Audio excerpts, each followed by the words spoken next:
the greatest thing I've ever seen. You're overdue. I just felt it's something that makes you look good, and that's cool, and you know, I'm all for it, but I think you need to tone this down because now it's getting intrusive to the show. That they can go in the afternoon for a U.S. Hold show, on a second. As they did there, and they can do 180,000 buys for an afternoon show, which they've also done for All In. So okay, we know they can do. We know they can do big. Can I continue this before you cut me off? We know one thing. Yes. We know it might have done well because it went on first. I'm not saying it would. Here's my thing, Dave. But here's okay. Wait. Okay, here's the thing. Oh my God, it's the greatest thing I've ever seen. I mean, it didn't mean anything to me. It was just a match. That's the problem, Dave. It should mean something to you. Give him a quick squash win just to show that, like, you know, he's not a loser.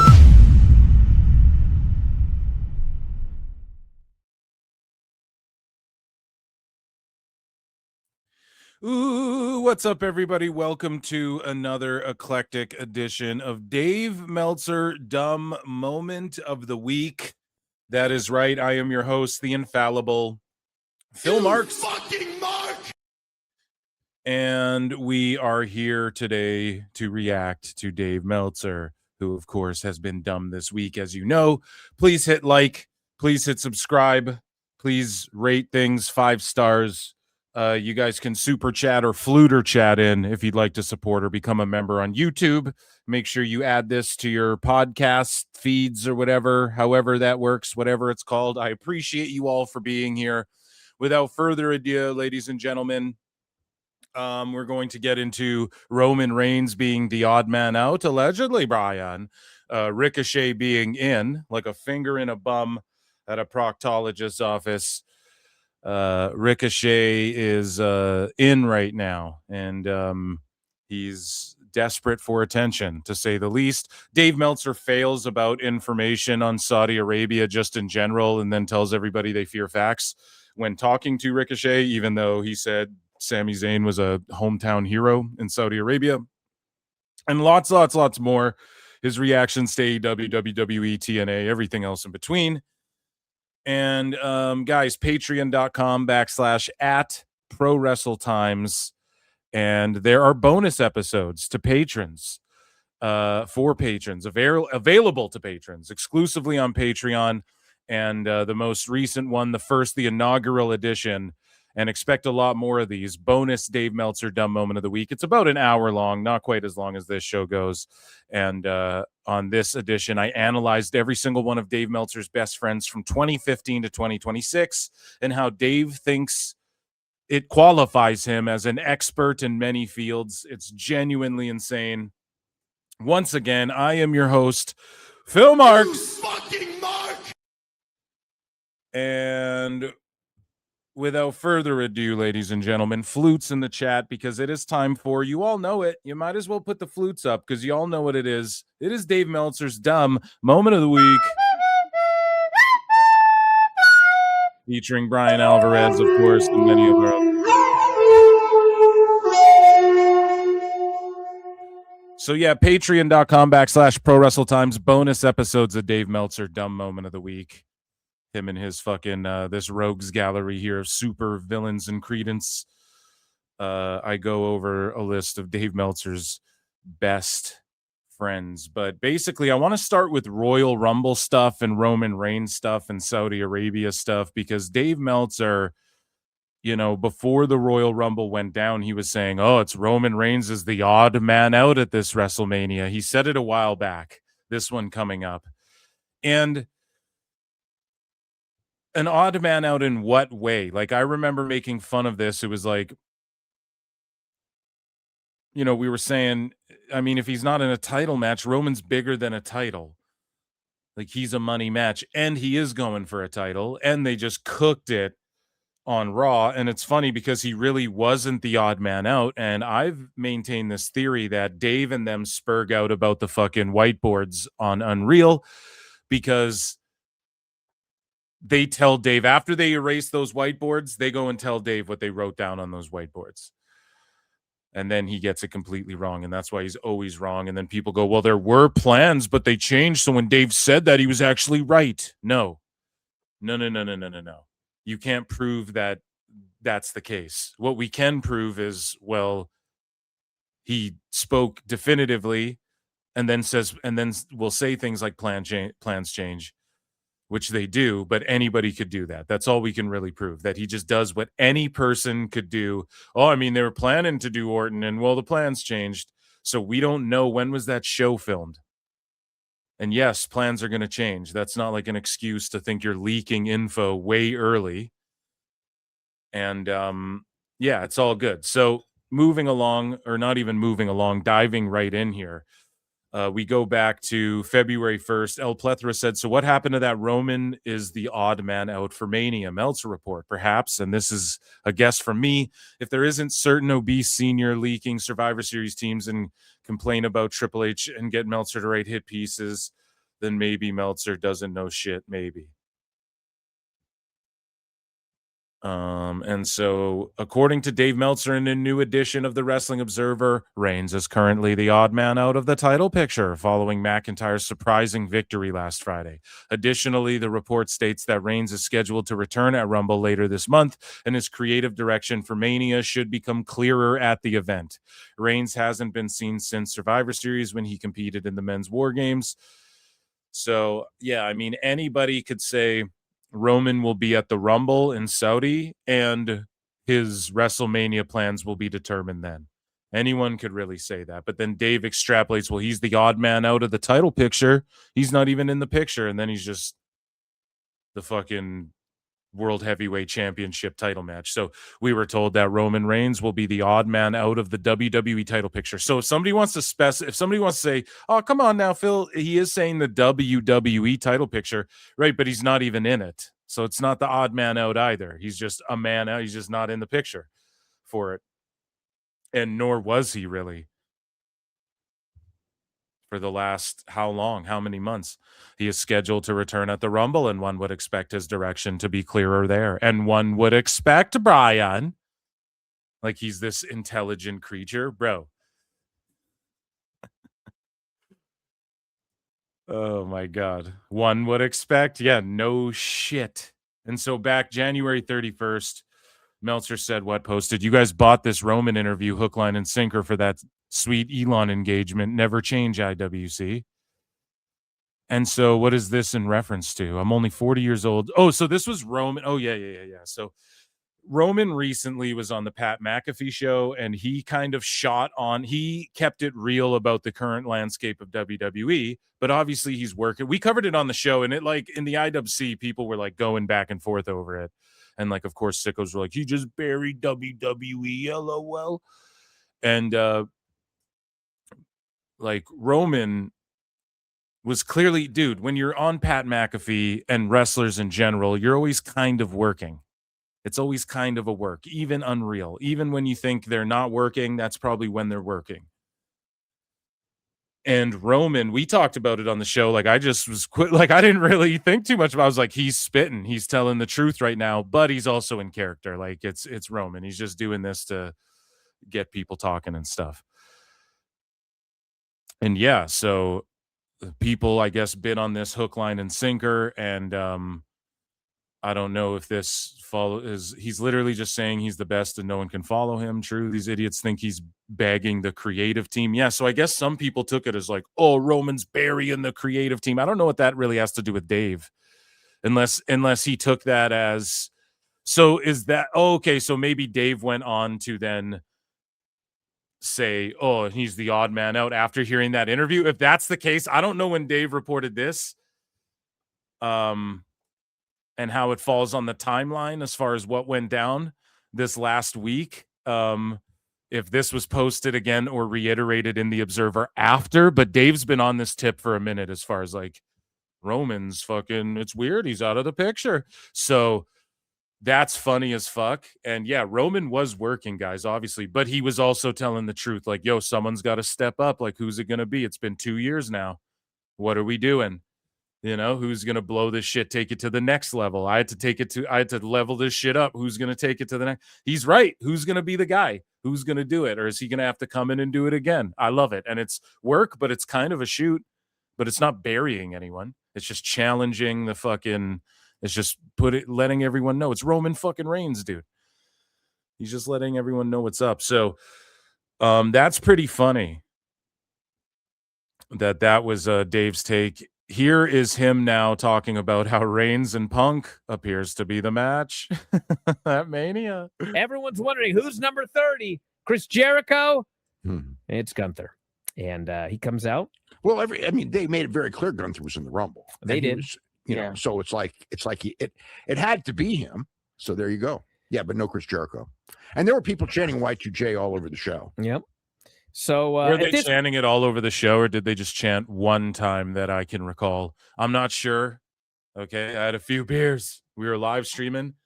Was it throughout the whole show, like he's trying to make it sound like, or was it a couple smatterings? There's a smattering of an AEW chant. There was definitely those Saudi Arabian fans are. For the people who were like, they suck, they're real educated, and they've been some of the hottest, nuttiest crowds every year or every time they've gone there the last few years now. So I love the Saudi. I'm starting to love the Saudi shows and the stage setup and everything. I'm down with it, you know, politics and shit aside, goofy outfits aside for the ladies. I like the way that they clearly put the money into, we're going to give you, like the Saudis gave us all this money. So how does that pay off for the fans? We're going to give you these extravagant fucking stages and stuff. So it looks cool. Like if you're watching it looks so cool seeing the entrance come down. And then they were able to like make the tunnel, like it felt big, but then they just made it a quick tunnel to run down as well, which like some of these buildings can't accommodate. And that was another benefit of having the arena built specifically for the show, or the stadium, whatever you want to call it. Point, it was the usual deal. Guy runs wild, looks great, gets killed. Guy runs wild, looks great, gets eliminated. Coliseum. And finally, it comes down to Gunther, Logan, Randy, or Roman, and Orton. Gunther, Logan, Randy, and Roman. Gunther is selling his knee from the calf crusher. From the calf crusher, right? Yeah. From the match before. So Roman tosses Logan. Randy gives Roman an RKO. Gunther tosses Randy out. Fans were furious that Randy was eliminated. Comes down to Roman and Gunther, and Roman ends up hitting him with he runs him into the buckle as Gunther tries the sleeper, tosses Gunther out, and wins. So Roman Reigns and CM Punk looks like the Mania match. Yep. And that's the right match. It really is. It's definitely, like, they're two guys that have been around forever, but it's a fresher match than Roman and Cody again. Why Roman and Cody again? Is that what they thought was going to happen? I don't know, man.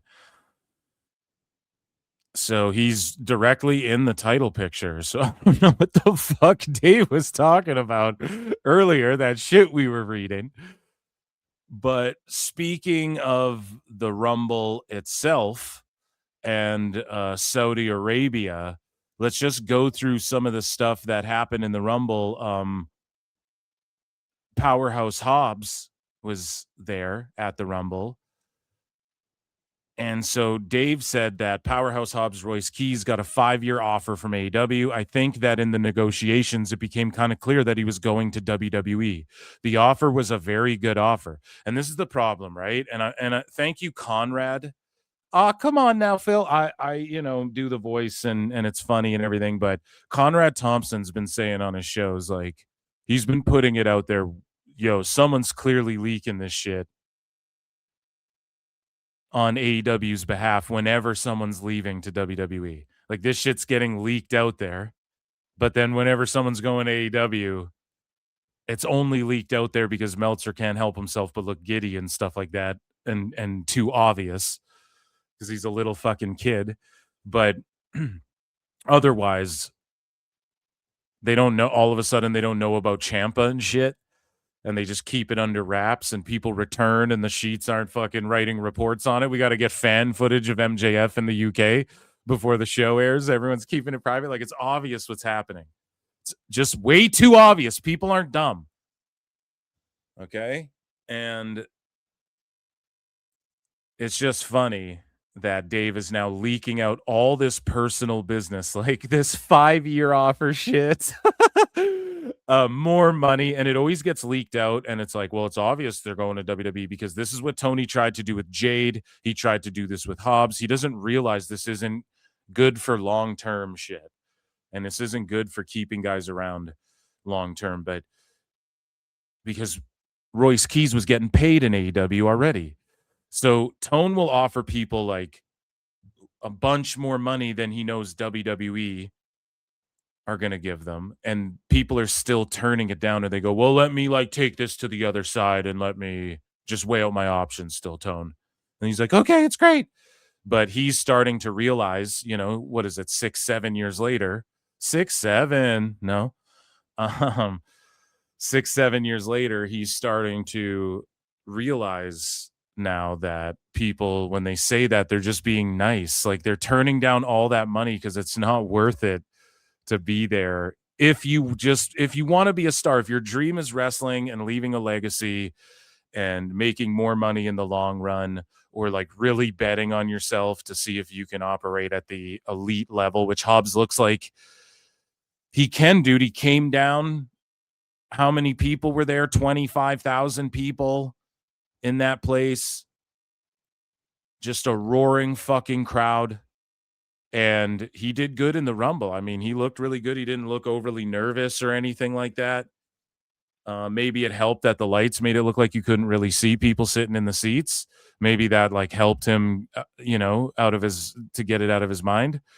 But like, what a huge event to debut on. They're saying he's going to be on SmackDown and stuff. So again, it's like, this isn't, oh, we'll put you in NXT and see how you do, kid. At least not from, if the dirt sheets are correct. It's like, we're throwing you to the wolves. Let's see what you can do, kid.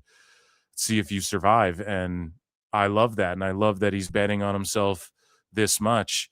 And Dave is out here actively shitting on his Royal Rumble appearance, essentially stooging out all of his fucking contract offer stuff. But you know, people who really want it, like Jade, like Vaquer, like Hobbs, because what do these assholes do? What does Dave do?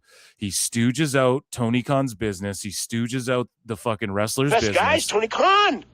To fucking sweep for AEW, and then they offered him way more money, so that means that what? Tony Khan's a fucking money mark. That's what it means. And the people that you see, some of these wrestlers who are like, nope, it's not even the money, and I already got some of the money. And I'm not saying go broke. Like, you want to make the most money as possible, absolutely, but it's also people like willing to live out their dreams and bet on themselves. You know, like a Stephanie, a Hobbs. I'm seeing that in Hobbs already. He was like, fuck it. They're offering me 5x the money for 5 years, and I'm fucking outie.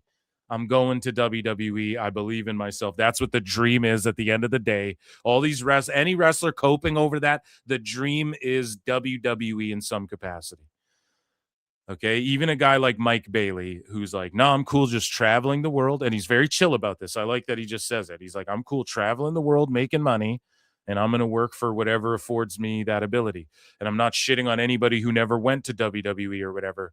But if you're in the world now that WWE is like this global entity, people want to, the majority of people who are wrestling fans are fans because Hogan slammed Andre and all that shit, you know? So anyways, Hobbs, I'm excited. And they're or I should stop calling him Hobbs. Sorry. Royce Keys. I got to get used to calling him Royce Keys. Keys. And you know, Dave is out here going, the offer was a very good offer. It was not a top 10 offer in the company or anything like that, but a good offer. I don't really know how much more. I don't know what the WWE offer was. I don't think he was very interested in the AEW offer. I think he already made up his mind. In WWE for a long time, their belief was as soon as his contract's over, he's gone. So is Dave insinuating that there's contract tampering and shit?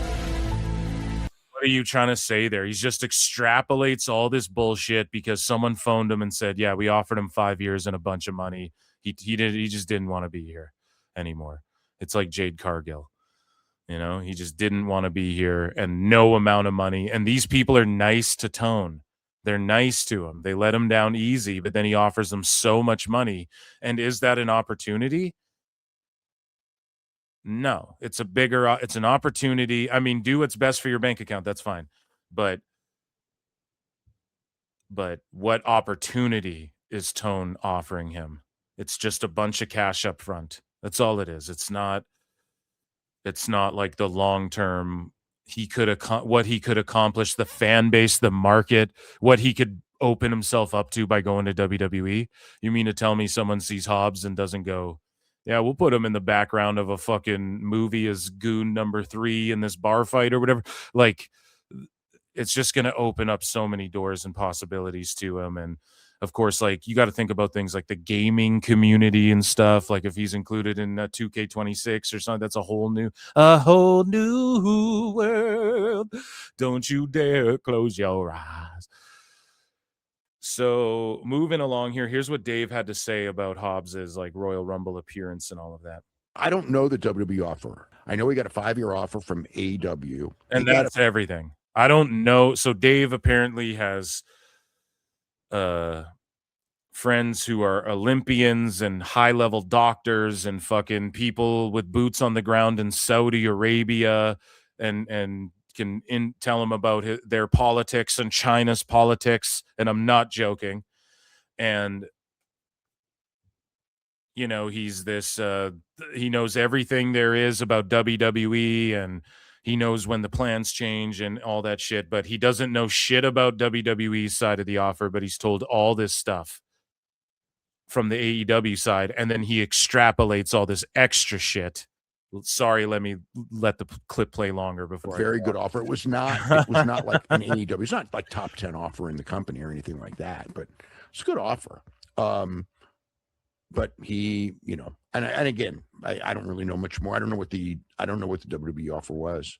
But of course you don't. You know, I don't think that he was that interested in the AEW offer. I think he'd already made up his mind. I mean, like I said, and I've said this all along, in WWE for a long time, their belief was as soon as his contract's over, he's gone. But why? How do you know that? Why do you know that? For a long time, maybe because Punk came in and was like, yeah, that Hobbs kid. Remember, Punk worked Hobbs, dude. That was one of the guys early on. He's like, I want to wrestle that guy. So hopefully, we saw a bit of a moment at the Rumble, but hopefully we can see them mix it out. I like that WWE's just throwing, like, they're heating up Gunther big time. And then they're just throwing guys in the mix now, like Obafemi and Hobbs. And it just feels like, I don't know, we got all these body guys, Brian. You know, it's like old school wrestling, just these fucking hosses. I'm ready for it, man. The way the exit was with AEW, and the way it was booked and everything like that made it feel to me like Keys. I'm sorry, guys. Chat, you check me when I'm calling him Hobbs and not Keys. They knew he was gone the last week, and then they just got to get those belts changed, and it didn't feel like that they had built that match up at all. So just terrible booking, Dave. So just admit that that's terrible booking. All you have to do is just say that's terrible booking. Oh my God, it's the greatest thing I've ever seen. I mean, they didn't. They just came on one day.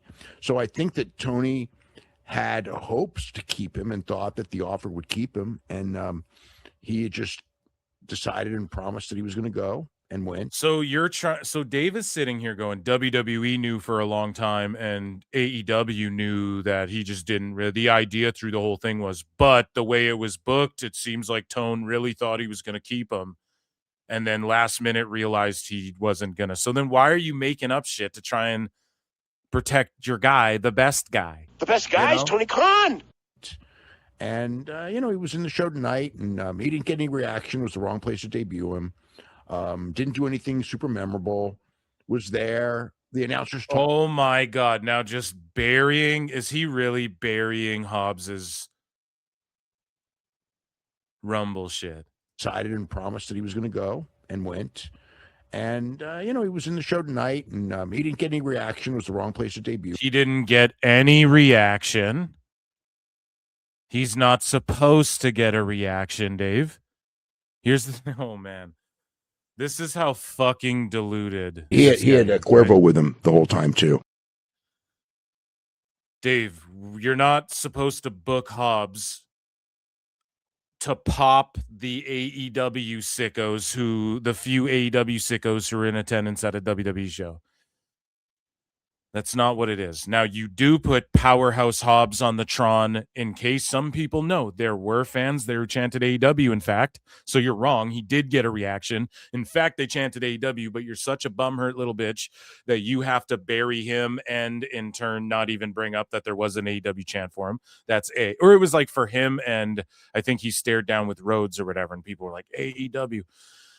There was also a Deadlock Pro sign in the crowd at Saudi. So they're becoming wrestling fans over there, to say the fucking least.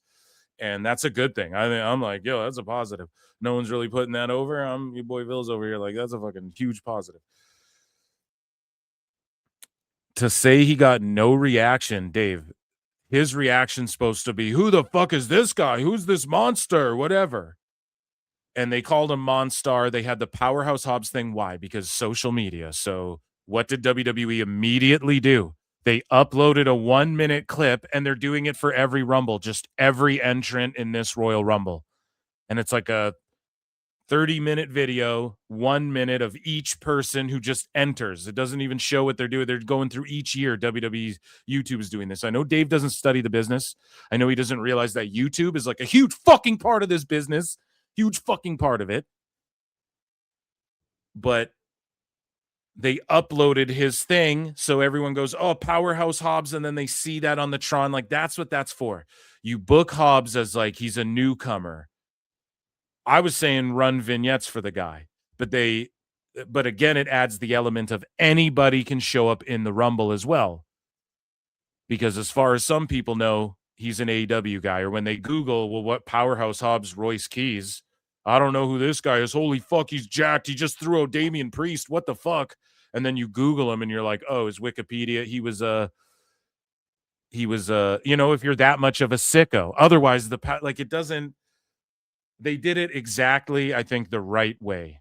Or else I would say, in my opinion, maybe run vignettes for him and then have him debut like Royce Keys coming to Raw or whatever.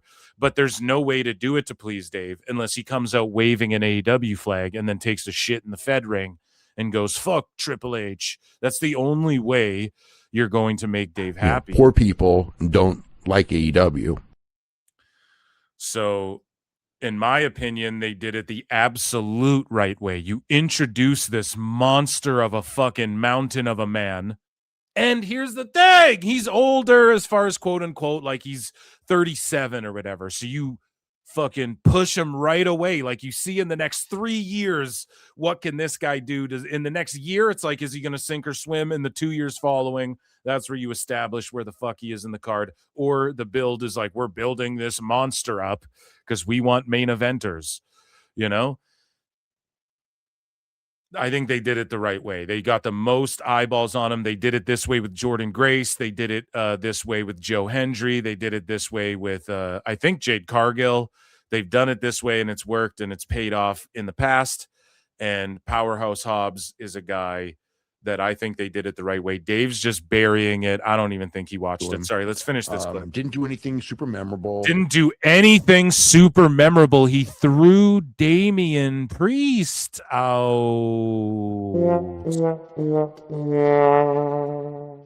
Threw a fucking former world champion out, and it was unexpected as fuck. And I remember it clear as day. Did he even get any other?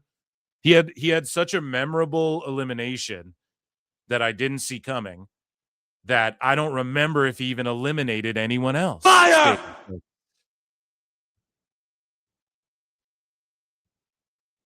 You're talking out of your ass.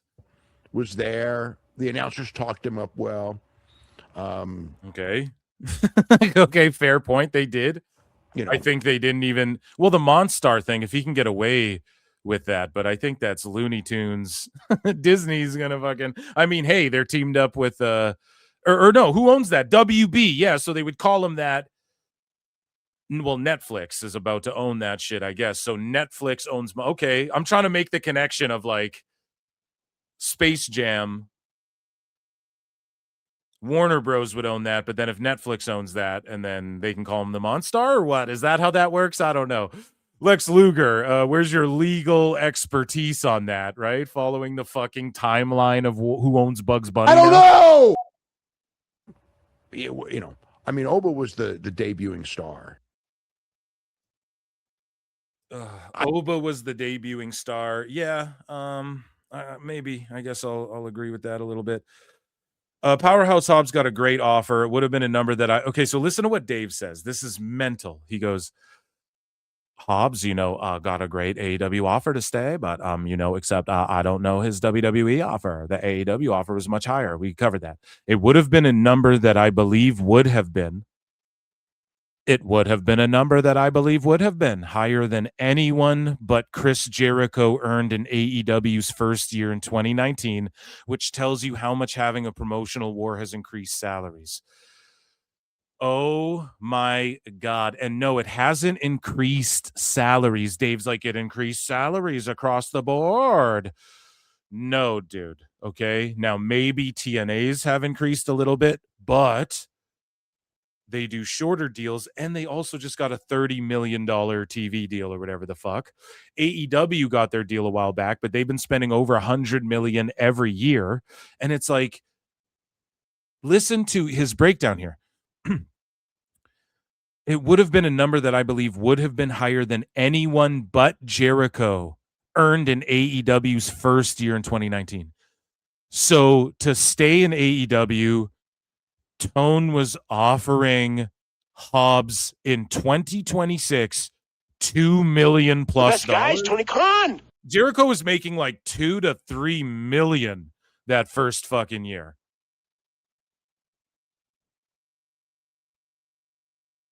In the first year in 2019, which tells you how much having a promotional war. So Tone was going to give Hobbs $2 million to stay there. Is that what Dave's saying? Is that what Dave's saying? Oh my God, it's the greatest thing I've ever seen. That's crazy if that's true. Tone, you're a money mark, bro. That is insane. That's actually like, listen, I love Hobbs. Get 2 million. Yes, please. If wrestling companies will give him 2 million, right? I'm not knocking that, but just like, bro, you can't tell me that's not a money mark. Dave was saying that AEW is bringing in 3.6 million a week or whatever. 2 million to Hobbs a year or what? That's crazy, man. If that's real, I think Dave is just talking out of his ass, and he's just trying to entice people come to AEW because all they have left is Tone will give you a bunch of money. And if it's a money play, fine, if that's where you're at in your career. But if that's what he was offering Hobbs to stay, like what was he giving Hobbs before? 6, 7 figures, 6, 7 for sure. 6. When you're on salary there, you're on minimum 6. That's why everyone's wrestling to try and get on salary. That's why everyone does the bum kissing. That's why everybody does the flips and the, I don't know. Dynamite was cooking though. Like a couple of the opener was like whatever the fuck, and then like Cassidy and Tony Storm's just ruining our shit, and Cassidy's just such an old lame gimmick. But Andrade, so I guess a lot of the show sucked too, but Andrade and fucking Omega, I thought they had a banger. I like the finish of that match and everything too. Anyways, that aside, Dave goes on and says it would be in line with what Bryan Danielson got to jump from WWE to AEW. So $2 million, guys. I'm telling you, that's the fucking range.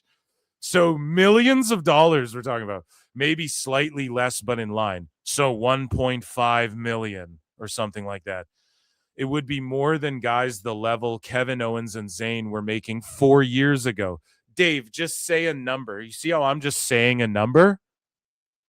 You know how I'm just saying a number? Just say the fucking number. So yes, 4 years ago in okay, so like around, so Tony was offering Hobbs $1.5 million to stay there this go around. That's crazy. What is he paying some of these guys like Mox and shit? What is he paying just to keep like Danielson and Sting around? He's got Rita Chatterton on a fucking salary. He's paying Ric Flair. What is he paying people? That's crazy, man. And that's not necessarily good for the wrestling business. It's just good for individuals who come and go as well. Like, people just come and go as they fucking please. And then Tone doesn't even know how to book them. They just drop their titles. Like, Hobbs just dropped a trios belt on a show that nobody fucking watched. I think it was one of the collisions we didn't even get the ratings for. He just dropped that fucking title. No one even knew about it. The last anyone really paid attention to him or saw him on Dynamite, and it was on Collision. The last time anyone really saw him on Dynamite, let's say you're a crossover and you don't really watch Collision, but you'll check out Dynamite, but watch WWE and shit, which there's a lot of people like that. There's a lot of people who check out Dynamite. They don't really care about Collision. And then they'll watch WWE as well. And they'll watch TNA and shit. There's a lot of fucking wrestling fans like that. The last they saw Hobbs, he's a champion on Dynamite with Joe and shit. Just dripping in gold, real badass. He shows up in the Rumble. Like, for any casual, you're like, yo, this guy rules. You know, that's why Andrade kind of rules. For casuals, you're like, shit, dude, he just fucking walked out of WWE's and AEW. So I don't know if they did any favors to AEW by not, like, you could have built up to this guy putting someone over and it meaning something, again, like Sting. Like, you mean to tell me Sting didn't even put Darby over? And Dave's actually gonna shit on Darby a little bit. And because Darby's just a joke goofball that everybody knew it was going to become that. He was cool at the start. He was. They had something, but Sting didn't even put him over. Like, what the fuck are you doing? You didn't have Darby heel turn on Sting and just give him a new chapter and like push him in a new direction and heat him up and give him something fresh and then have him beat Sting and like retire him, coffin drop him through some shit. So fucking stupid. Anyways, though, we're not off the topic of Saudi Arabia and the Royal Rumble and Hobbs and all of that. Here is Dave's analysis of why Hobbs didn't get over in Saudi Arabia, or like one of the reasons the AEW stuff didn't get over at the Rumble. But the problem is that there was AEW chants and shit. And again, Meltzer fears facts. Jose, the assistant, points out how Meltzer is a fucking idiot. We'll read his tweet in a minute. Go and follow Jose, the assistant, as well. He's a funny cat on social. One of the reasons that the AEW stuff didn't get over at all is there's no AEW TV in Saudi Arabia. So, fact check. Meltzer fears, again, Meltzer was literally bum kissing Ricochet today, saying that people fear facts. In fact, people fear them.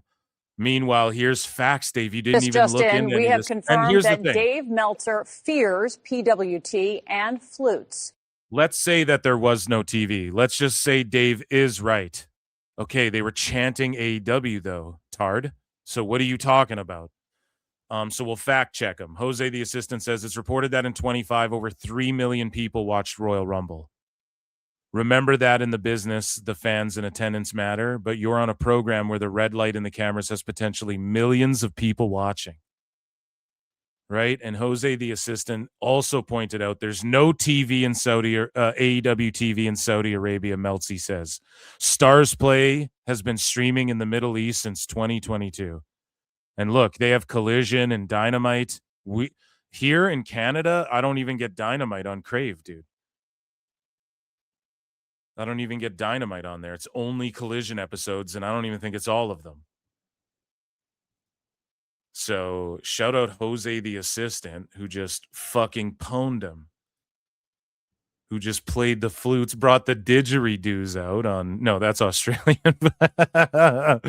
He brought the fucking tallow can flutes out and fucking buried the Aztec flutes and just buried Meltzer's ass and called him a fucking idiot. That's hilarious. But let's continue with this clip. So we just fact-checked Meltzer, just in, right we there. have confirmed that Dave Meltzer fears PWT and flutes.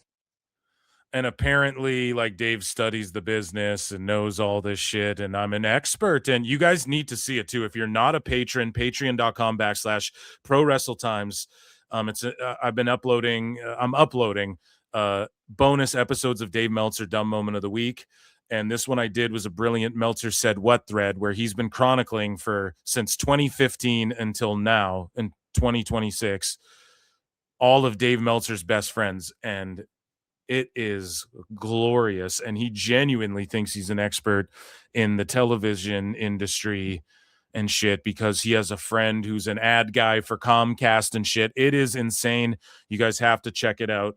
And it directly relates to this stuff. And it just doubly owns this fucking guy when a guy like Jose the Assistant posts like, dude, this shit's AEW's been available for 4 years now on Stars TV in Saudi. And there was even let's just say Dave was right. Let's just say Dave was actually based here. Like, let's just say for once he actually was right, okay, which he wasn't.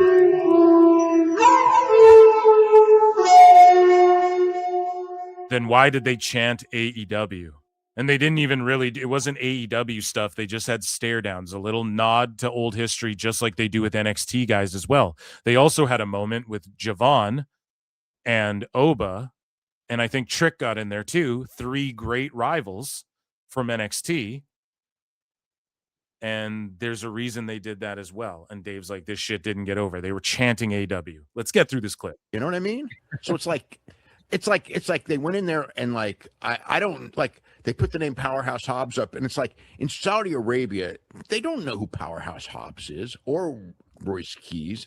And that's why like people were like, he got no reaction, you know. Yeah, they're not supposed to know him, stupid. It's like WWE fans don't know AEW. And it's like, no, in Saudi Arabia, they haven't even on TV. There's nobody would know anything. So when him and Cody are doing, it's funny because didn't Dave try and talk about like PS Vista views or whatever the fuck?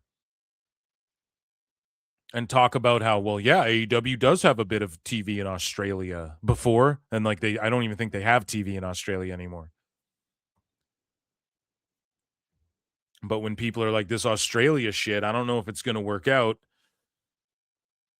And then I'm pretty sure Dave was like, yeah, there is a little bit of TV. Or like in the UK, AEW is available to this many people. And it's way more people and it's like, well, why the fuck aren't more people watching it then over there? You think their ratings would be through the roof if it was so good? There's a bunch of sickos out in the UK.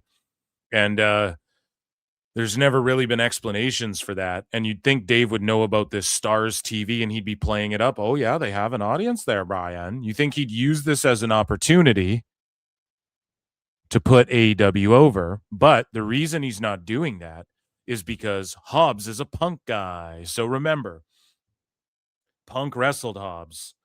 You saw a picture of Aleister Black and Hobbs hugging it up. CM Punk, he said when he got in that scrap with Jack Perry, he said on Ariel Helwani, he's like, I had my people with me. I'm not going to say who they are. Well, who the fuck do you think it was? You see on the video, Aleister Black is right there having Punk's back, like when the shit's going down. He's watching from afar. Go figure. And so Dave is just butthurt because Jade Cargill and Punk and Rhodes and fucking Hobbs, these guys upset him and his son, Tony Khan. The best guy is Tony Khan.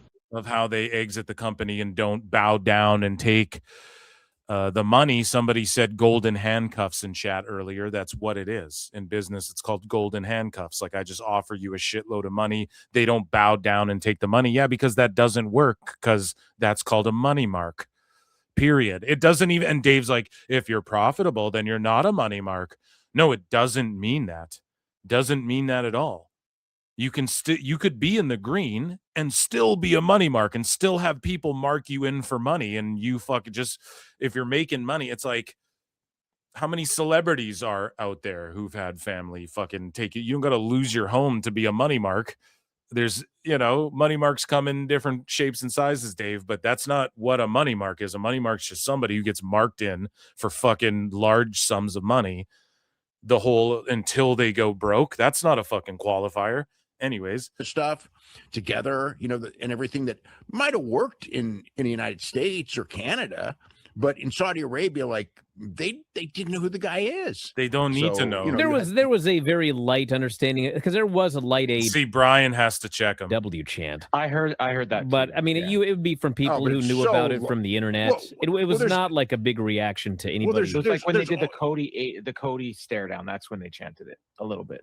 Yeah, but I mean, it's like a light thing. It's like A light thing. But meanwhile, Dave will say, but anyways, Dave also said earlier in the show, Dave said that, where is it? I have a note. Yes, he said that there were AEW chants throughout the show. So, Dave, you're fucking cooked. out of the whole building, it was probably 5% new. You know what I mean?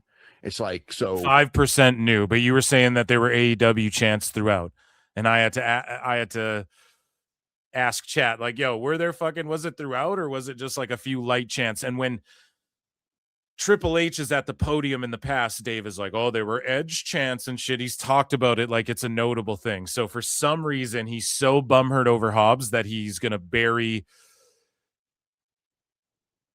not even bury AEW, but just bury the fact, or let's say minimize how great of a reaction it actually was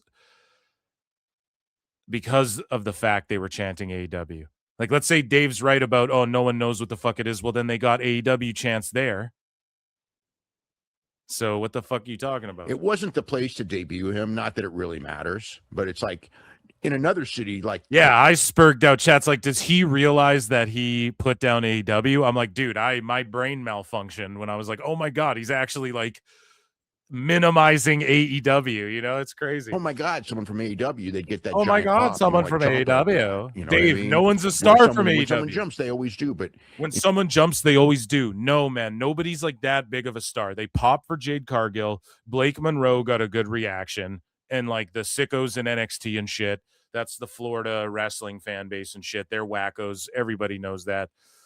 And they're going to know what's up. But even some of the wrestlers who've shown up, like TNA guys, have gotten bigger reactions than AEW guys. It wasn't about a monster pop.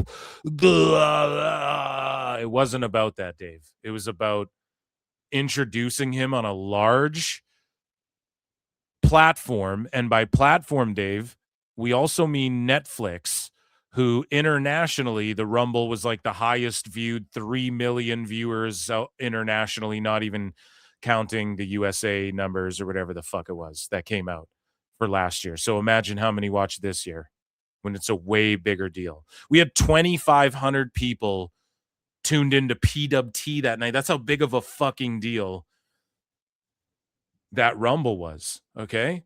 So, or that day rather. So Dave is just talking out of his ass what Jose, the assistant, pointed out, and shout him out for it. You know, you have to assume, dude, there was millions who watched this. So the next time they go to Saudi, people are going to be like, fuck, man, that Royce guy debuted here. in this case, they picked a place where like virtually nobody knew who the guy was going to, you know, it was a country that nobody was going to know who the guy is. In a country where and like it doesn't matter. I beat that to death. It's for the 3 million plus. One of the people, reasons that the AEW the millions watching at home as well, Dave. That's who it's for. It's not just get them to pop. You know, you want people to go nuts for his debut. You do it in NXT. You do it in TNA or like, I guess not TNA, because it's not like WWE owns them, but you know, you'd have to do it in like NXT or so. I don't even think they'd pop huge on SmackDown or Raw. It would depend what city you're in. So to think it was just for a reaction, I think it's for, let's show this guy off to 3 million people internationally and the folks here in Saudi, and let's show him off to the millions watching, I'm assuming, in America as well. And let's see if we can't get a run out of this guy and people don't see him and go, who the fuck is that guy? He's a monster. He's bigger than fucking our Rhodes is our WWE champion. He's fucking towers over this guy and is a giant juiced monster. Like, I don't know, man. That's really disappointing. That was Dave's take. And so here's Dave's take on the building, I guess, or it was a construction, a construct. I don't know what you want to call it. It's an arena, stadium, I think they called it, or whatever, and or an arena. And they quickly built it up. They quickly tore it down. People were mad about the lighting, but some people were spinning a conspiracy theory. Dave Meltzer was spinning a conspiracy theory that there weren't people there just at all. And so let's take a listen to this and a peek at this. And Dave, he wasn't saying that it was empty, but he's like, there were scalpers and people were, and sickos were on this too. And they're saying people were reselling the tickets, and they said there's 25,000 people there, but you couldn't see them. And it's like, no, you dumbasses are doing conspiracy theory shit. Now you're getting a taste of your own medicine, because it's a fair criticism that those lights make the place look empty, but it clearly wasn't empty because there's no roof on the place and the crowd sounded fucking rabid. They were insane, making so much noise. And in buildings without the roof, as every wrestler will tell you, the noise goes up and you don't really fucking know. You can't even really gauge the audience. Stone Cold just talked about it on Chris Van Vliet, where he was like, yeah, my last match, like, you know, the audience, I wish I could just hear him better because there's no roof on that thing. The crowd was rabid Wolverines, pal. They were rabid. And even Nikki Bella was quoted saying, yes, I want those fans all the time. I want crowds like that. Come to the US, please. Like, they were insane. And Dave wants to pretend like it wasn't full because the lights made it look like there weren't people there. And now Dave and these AEW loyalists just got a taste of their own medicine. Like, buddy, now you know what it's like when people say that these buildings look empty and it makes the production look shitty. And this is another reason why the shows aren't good. Like, that's just a surface level basic criticism that people give AEW. And it's just stuff that Dave just doesn't really talk about. He just tries to spin it like, oh, they're doing great, everything's fine. And then he just doesn't talk about attendance or like how it looks on TV and shit either, which I think is a fair criticism.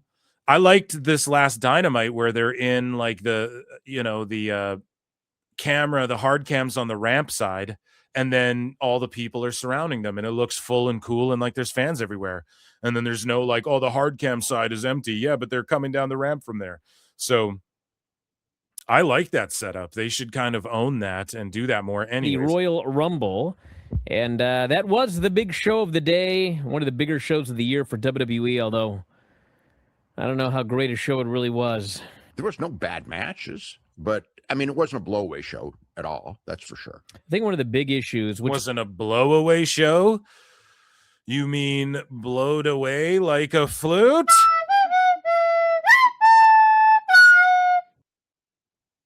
It was actually interesting because right before the show, I had somebody from Saudi Arabia who was at the show email me, and it was one of those things we hear all the time. He was there in the building. He said, I don't know what everyone's talking about. Like, this crowd was like hot until 2 a.m. And it certainly did not come across that way on television. No. I mean, they went. You fucking guys, they did not watch shit. They were chanting shit, going crazy at the post show. These guys are actually just lying right now, coping so hard over the success of the Royal Rumble. Are coping and seething. You just can't accept what you're seeing. Yes, you're coping and seething. The truth it is scalding, and now you are molding and coping so hard. Coping and seething.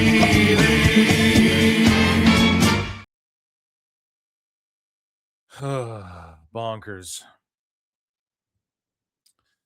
That shit is crazy for certain people like Brie Bella, certain spots and matches, but like in between, it seemed very quiet, and it certainly did not bode well for 2 nights of WrestleMania next year. I can tell you that much. Hopefully, they're not doing it in that building because that building wasn't a good building. They made in the last month.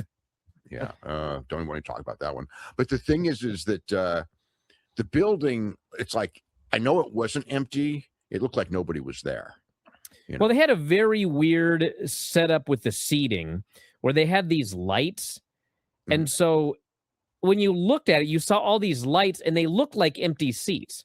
But when they actually turned the lights on, because they turned the lights on and I actually paused it and zoomed in the best I could.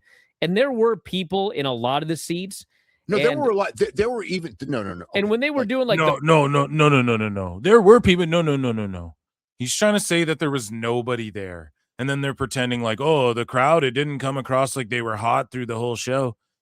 But people there said they were hot till 2 a.m. Yeah, they were. You fucking spurgs. They were. Looked at it, you saw all these lights and they looked like empty seats. But when they actually turned the lights on, because they turned the lights on and I actually paused it and zoomed in the best I could. And there were people in a lot of the seats. No, there were a lot. There were even no. And when they were doing like the phone thing, it was like all the way up at the top, there were people with their phones. It wasn't full, but it was not empty. Okay, talk about this ever for an AEW show. What the fuck? Who cares? And it was fucking full. It wasn't full, but it wasn't empty, but it was like pretty packed. And all the way up to the top, there was people. But I mean, like, it wasn't full, guys. Trust me. There was like 2 rows I saw. There was like 2 rows that were empty during the piss break. But like otherwise, it was like, shut the fuck up, you chuckle fuck. No, it wasn't empty, but the thing is, but there were a lot of empty seats. Okay, so every AEW, I want to hear you talk about there's a lot of empty seats. That it's like you could see, like when they would do the shots of up and everything like that. I mean, then you could see there were people there. These guys are you could reaching. also see a lot of empty seats there at the same time. They're reaching so hard to hate on the Rumble and WWE on this one. They're fucking reaching so hard for this one. Oh my God. Yeah. Oh, dude, they're just trying so hard to shit on this show. Oh, that's cringe. So speaking of cringe, like Dave, he tried to talk about Sami Zayn being like a hometown hero in Saudi Arabia, and people just clowned him for it. So Dave Meltzer had this to say, speaking of Saudi Arabia. Dave Meltzer had this to say: the way you would book, let's watch this clip, and then we have a follow-up. I think there's a follow-up somewhere in these bookmarks where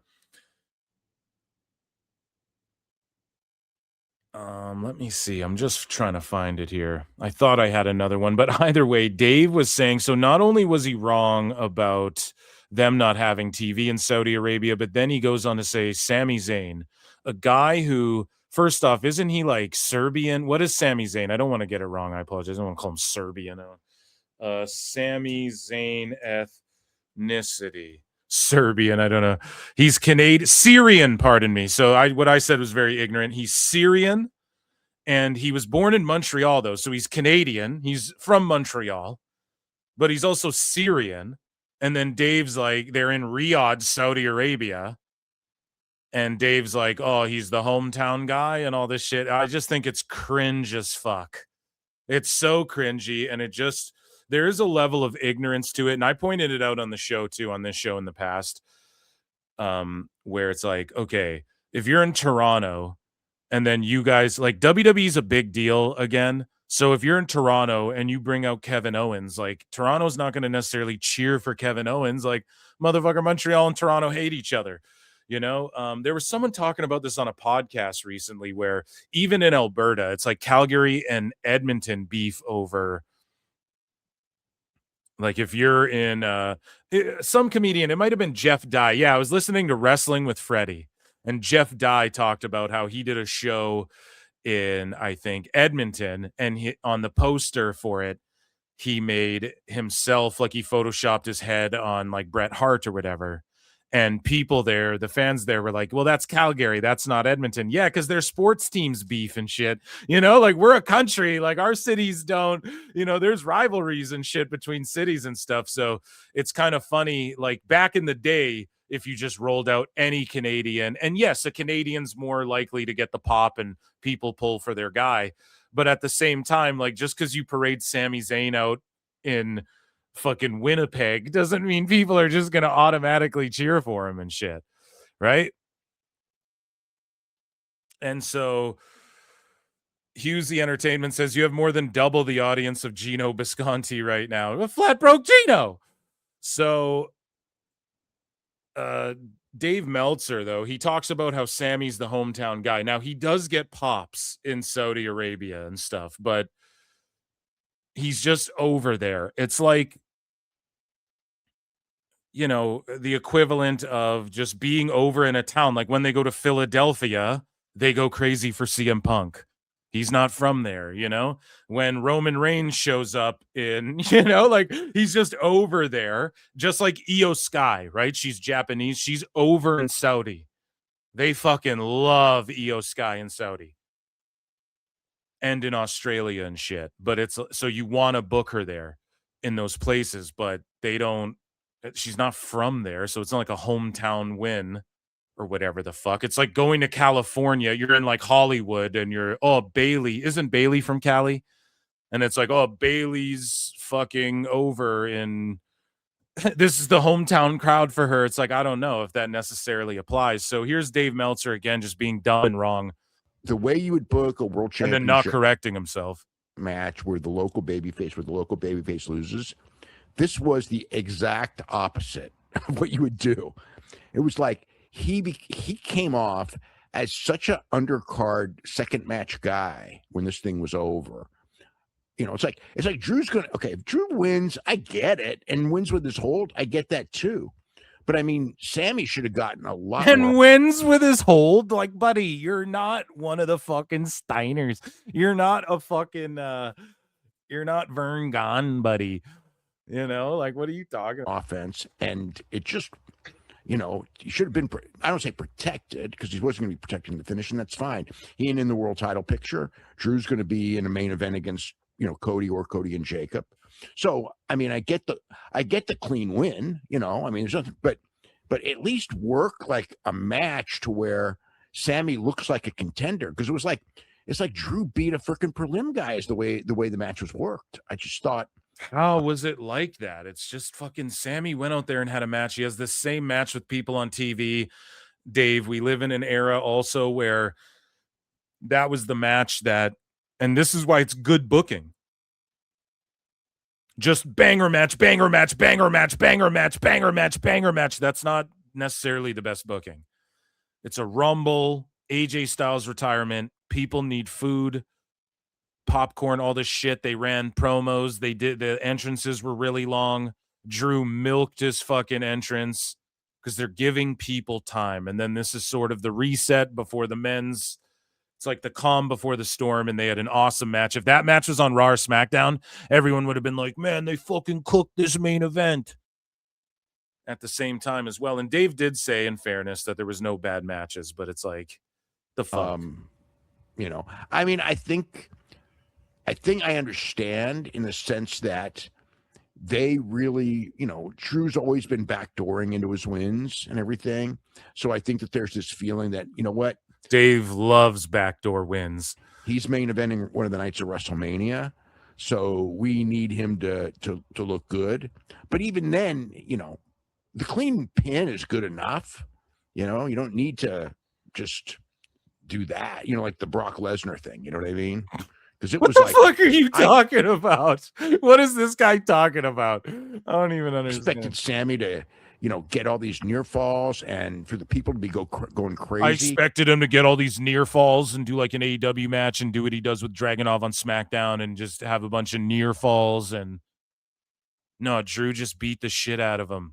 This is what the people want. I assure you, Dave, and this is why you're asked backwards. You don't know what the people want. People want. Phil knows what the people want. Okay. Dave does not know what the people want. And I'm telling you right now, they want Drew to be this psychopath, Scottish psychopath guy who just fucking destroys a bunch of guys before he inevitably drops this title again to, I'm assuming, Jacob Fatu. And they had nothing to go crazy for in the whole match because it was just Drew beating on him and beating on him and beating on him. Yeah, so what did you want? I don't know. In fairness, he did say, again, being fair to Dave, people think I'm just a hater, which I am, but being fair to him, he did say that all the matches were good overall. So fair enough, but I just don't think, just like the Hobbs thing, just like the way that match was booked, Brian, there wasn't enough rope work for me. I just don't think that's good criticism, in my opinion. So another thing that happened at the Rumble was AJ Styles retired. Here is Bryan, crying Bryan, and Dave Meltzer discussing Peter Rosenberg and what he said about AJ Styles retiring. I just saw a clip of him on that Stephanie McMahon podcast and the message his wife left him. And yeah, I don't think AJ's going anywhere. I think he'll take it. I think he'll go home and then he'll take an office job. And he even said, "Oh, I'll come out of retirement once, but I'm training my son how to wrestle." So, okay, he'll do an NXT or TNA match when his son's on the come up with his son. He'll come out once, team with him, get a WrestleMania moment or some shit. It's like the Rey Mysterio thing. Rey Mysterio was like, yeah, I won't sign with AEW or any of this shit, but get my kid in and I just want to train him and I want to be able to work with him and all this stuff. If you guys can assure me of that, I'll stay with WWE. I'll end my career with you guys. So I think that's AJ Styles. That's the route he'll take. I don't think he'll go with AEW or anything like that. Now, after just seeing that clip and hearing the message his wife left him over there on, what's it called? What's your story or whatever the fuck? Maybe that's someone else. What do you want to talk about? I think that's what it is. What's your story with Stephanie McMahon? After the match, everyone's chanting, "Thank you, AJ," and they're doing the big thing. And he starts taking off his gloves, and he takes them off. They're going, "No, no." And he goes to put them on the ground, and they're doing the big no chant. And right when the gloves are about to touch, he pulls them off the ground, and he puts the gloves back on. Everyone's cheering like... I think that was a freestyle. I think that AJ put the gloves down, but he heard the crowd like booing and just being a super fucking profesh, one of the goats. I think he just like picked them up, put them back on to give the crowd a pop. And then he sort of let it be known though, with his looks and his mannerism and, you know, I'm done. Like, you might see me one more time.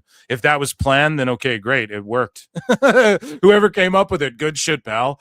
But I think in the moment he kind of just read the room, because you got to think about it. Cena's retirement and how that backfired had to have been on his mind a little bit, knowing he was going out the same way. Crazy.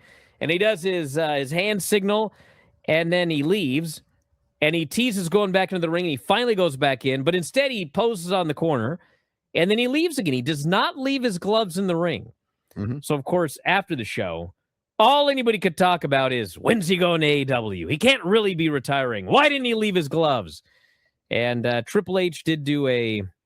Triple H and Pete Rosenberg both said... Pete Rosenberg said, I talked to AJ Styles. This is his last match. He made it very clear. And then Levesque said the same thing. You know, it's like, this is his last match. I think they need to do something on like the next show where he leaves his gloves in the ring or something, because like, I mean, as soon as he put him back on, that's all people were talking about. AJ, but that's a good thing. They need to do something where he puts his gloves down, because that's all anyone was talking. Okay. And everyone wants Austin to come back for one more match after we already got our one more match from him. People are still like, is Austin coming back? We already got the last match. We got the one more match he never even should have had against Kevin Owens. In any other era, he wouldn't have had it against Kevin Owens. And then people are still like, is Austin coming back again?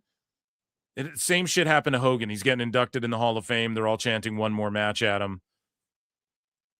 AJ Styles is going to get inducted. They're all going to chant one more match at him and shit like this. He could still go if he wanted. It's just, he doesn't need to put the gloves down, you little fucking kid. Loses. Nobody comes out. Nobody's like, yeah, no one came out on the ramp. The people should, you know, you should add at least the baby faces on the ramp all clapping for him. Why? No, because they didn't fly everyone down. And also, no, you don't need to do that. You really fucking don't need to do that. I think that they badly need to do. And last time, Dave, you shat on it. Well, he said it was good, but everyone shat on the Triple H and all these guys for coming out and applauding for him. So no, you don't have to do the baby faces coming out. That's what they've done a million times. The ring was AJ's. You just let him have that moment with the people. I think they just need to do something of a celebration on television. Because they can do a celebration on TV and then announce that he's going into the Hall of Fame this year at WrestleMania. Sure, why not? Yeah, I mean, why not? I don't know. It's up to AJ. Celebrate him like in. It's odd. It's odd. Maybe you could do a thing celebrating him. I do think it's snuck up on us, but WWE's never really. Have they ever really treated retirements other than like you lose, you leave type thing? It seems to be that's how they treat it. Like with Ric Flair, did everyone come out? Did all the baby faces come out after Michael super kicked him? Maybe they did. I don't recall, but or did they just give him the ring and give him that moment with the people and stuff? I don't know.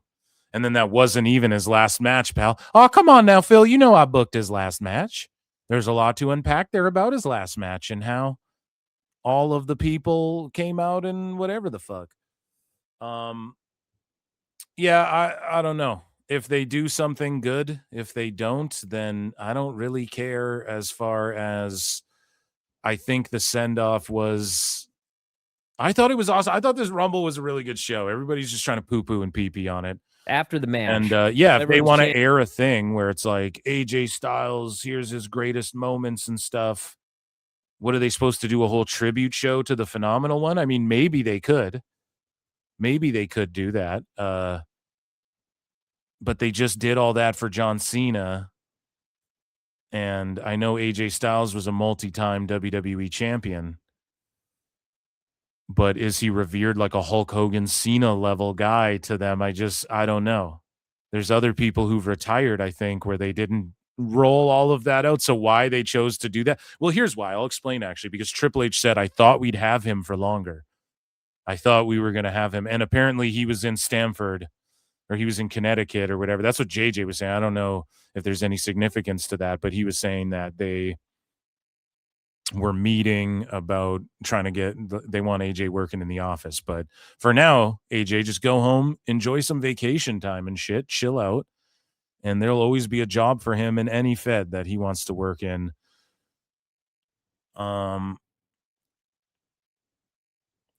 Moving along here while on the topic of WWE, Dave Meltzer talked about Ava's exit from WWE. And, Bryan loves to cry. He's always crying about Ava. Brian. It's pretty fucking hilarious. And so Dave Meltzer brings up Ava, and Bryan, he kind of wants to celebrate. He's patting himself on the back for this being the case. But Dave Meltzer shared that Ava's exit from WWE was a personal choice, explaining, I've talked to and heard from several people, and the general thing was, here's the problem with Dave reporting on this Anoa'i Fatu family, is that he said people were dead that weren't. So I would watch my fucking words, Dave. I've talked to and heard from several people, and the general thing was she just didn't want to do it anymore.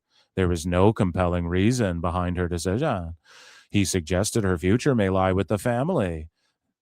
Or I guess that's okay. Her parents own a studio, and they thought that she probably is going to end up working there. She doesn't have to do it. One person had contacted me and mentioned Tatiana Dumas was cut. They weren't quite saying that's why she quit. Yeah, but that's a factor because Tatiana Dumas sucked. I'm fucking sorry. She was terrible on LFG. It wasn't clicking, and she wasn't that good. And then when I realized, she's dating Ava. Okay, well then that's obviously why they're pushing her and giving her so many goddamn chances, and she just makes excuse. She was making goddamn excuses every time. Say with that Layla Lee girl or whatever the fuck. Everyone's like, she's gonna be a star. I'm like, I don't think so, man. She just fucking like there's just something just not clicking, and I think she got released too. But if she got cut, then yeah, I could totally see that being a factor and Ava being like, fuck this. Plus, she likes to do her political grandstanding bullshit. And she, wasn't really cut for the wrestling aspect. So they made her a GM. And for people being like, she's going to go join the family business in the studio. Yeah, she's in the family business right now. She'll have a job as a fucking secretary. If worse comes to worse, The Rock will put her somewhere. She'll be working somewhere in his entertainment conglomerate that he's built up. So Meltzer goes on to say that together that had something to do with it. Maybe it didn't. Despite an ongoing storyline on NXT, Alvarez pointed out there was no mention on Tuesday's episode of NXT that Ava could be leaving soon. Yeah, and they really fucked that up. I'm going to be honest here. They fucked that up. Like, WWE has to do a better job, and AEW for sure. I just criticized the same thing with Hobbs. Like, all of a sudden, Hobbs is just fucking gone. And they need to do a better job of building up to people could be leaving. And if they potentially are going to leave, but then don't, like, work a shoot. Yeah, take the belt, but, like, work a shoot where everyone thinks Hobbs is gone. Then he just shows up again in Rex or something. Like, do something compelling. But there should have been with Stevie Turner. And it's like, okay, it's WWE ID and it's Evolve and it's developmental. So, okay, maybe you don't have to put too much thought. They're just kind of winging it, freestyling shit and just giving those kids a daddy magic taste of what it's like to work in WWE. And the focus is more, let's sort of put out a YouTube show and kind of like whatever. The storyline is, it's all kind of throwaway, but we're just focused on developing people and seeing what we got. Okay, I'll give that a bit of a pass, right? With the Stevie Turner, or what was her name? Stevie Turner. I think that was it. She just disappears. There's not really a rhyme or reason to it. But Ava, come on, man. She's like one of the main parts of NXT every single week, to the point where she makes calls and HBK lays in the cut and lets her do her own thing. For the most part, he intervenes every now and again, but she's at the forefront of all this shit on NXT, and it's been determined that Robert Stone will be the interim NXT GM until they get another one. And I just think it's fucked up. There's not a storyline building up to Ava's fucking fired. You're fired, or something like that. I can't believe. Or like TNA does some slick shit, or Santino Marella, or his daughter, Ariana Grace, does some slick shit where she usurps the throne or whatever the fuck. How do they not think of something? I think that's such a fuck up, and I have to be extra critical of it because they just fucked up and did the same thing with Evolve. And I think that it's a huge L, but maybe, and this is me just throwing a conspiracy theory out there, maybe they got a phone call from The Rock, like, don't bury her, do any type of shit. But I'm not saying like getting fired, burying you.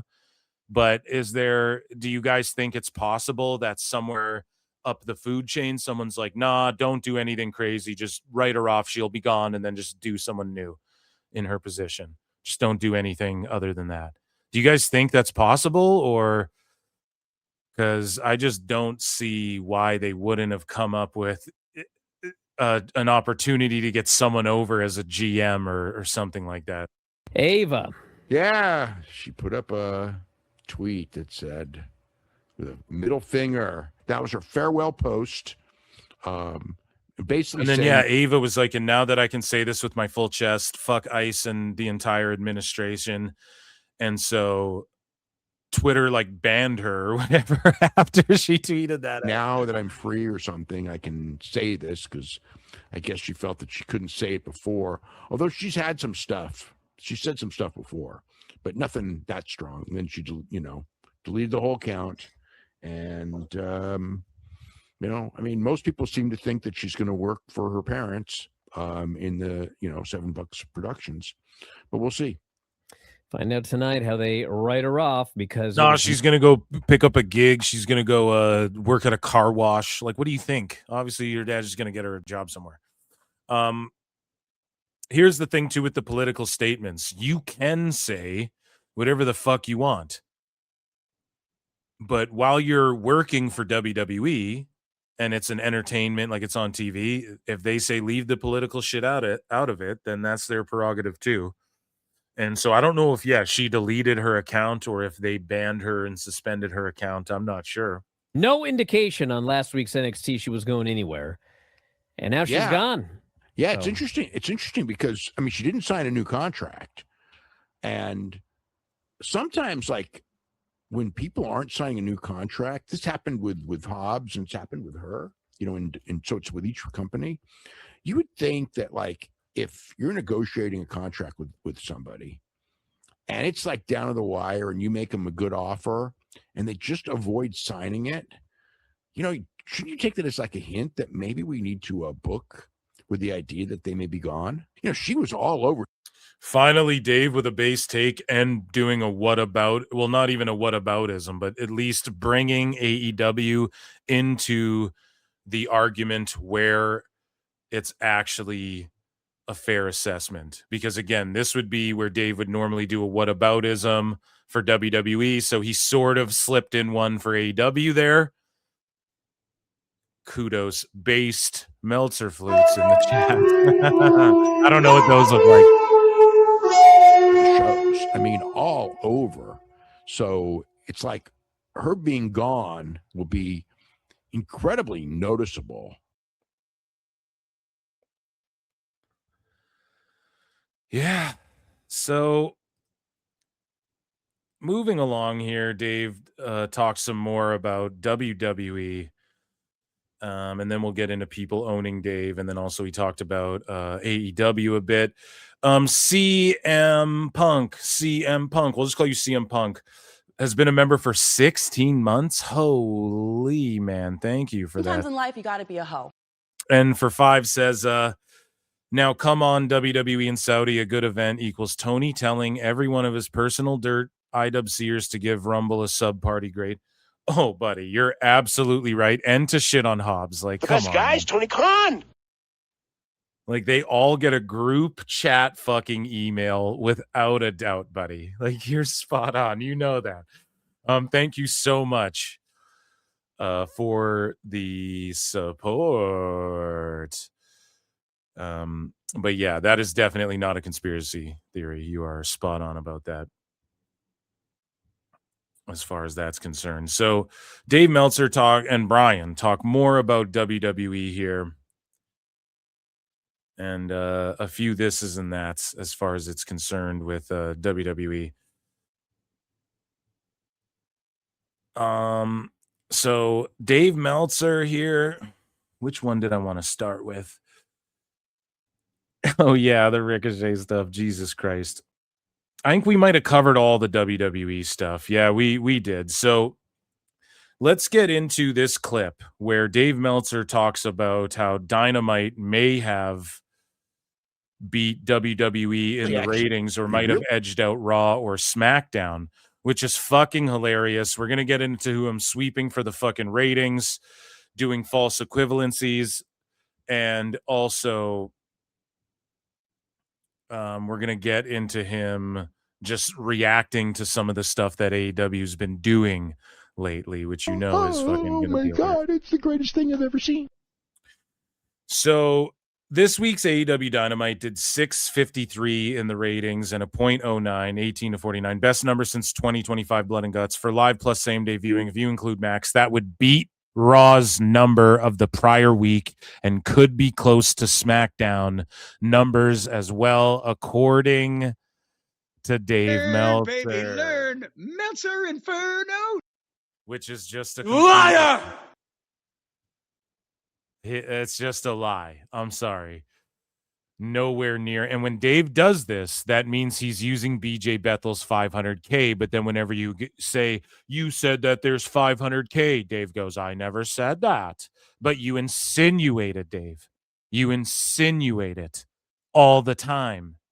Sinewy. Like your fucking brain, dude. Literally. So we move along here and he's just sweeping for the wubs, man. It's actually crazy. So listen to this. Well, here's Brian's assessment actually on AEW first. And here's trying Brian. This is actually a decent take, but at the same time, Brian is like saying, I want more than just a banger. I want sports entertainment and stories. And then Dave Meltzer said the same thing. I actually quite like Dynamite, Brian. It was really good. It wasn't in Tokyo, but I'm Batman.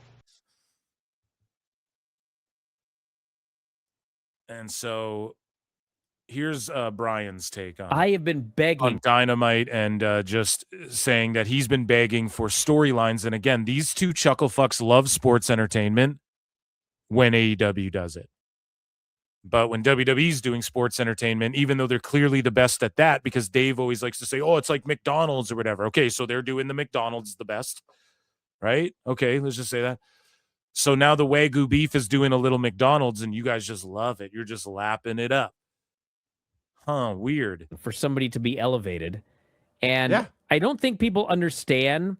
I don't have anything against MJF, Swerve, Kenny Omega, Hangman Page, Samoa Joe. I love all these guys. I think they're all great. But I have been watching this show for 6 years now. And I watch every single one of them. I watch every Dynamite. I watch every Collision. I watch 104 hours of this show. More. 208 hours, whatever it is, every year. Over and over. Yeah, that math adds up, Ryan. You forgot to add 30%. And over again. And it's not like I don't think any of these matches would be good or whatever. But like every single one of these matchups, MJF, Kenny Omega, MJF, Samoa Joe, MJF, like all of them, I just feel like I've seen it. I know it'll be great. I want more than just a banger. I want something different. And when this show is over, I thought, God damn it. Next week, it's Kenny Omega and Andrade. And I think we all think the same thing. Mm-hmm. Kenny Omega's winning. I don't know, man. Andrade snuck the win, and that's kind of what I thought. Like, especially the way Tony was hyping him up, and it's like Andrade's going to get the dub. They're pushing him, like they're heating him up here, and he cheated to get the win. Kenny will get him back at the pay-per-view. I thought it was well done. I think Tony has booked Andrade's return really well. I want him to win. I love Kenny Omega. I think he's great.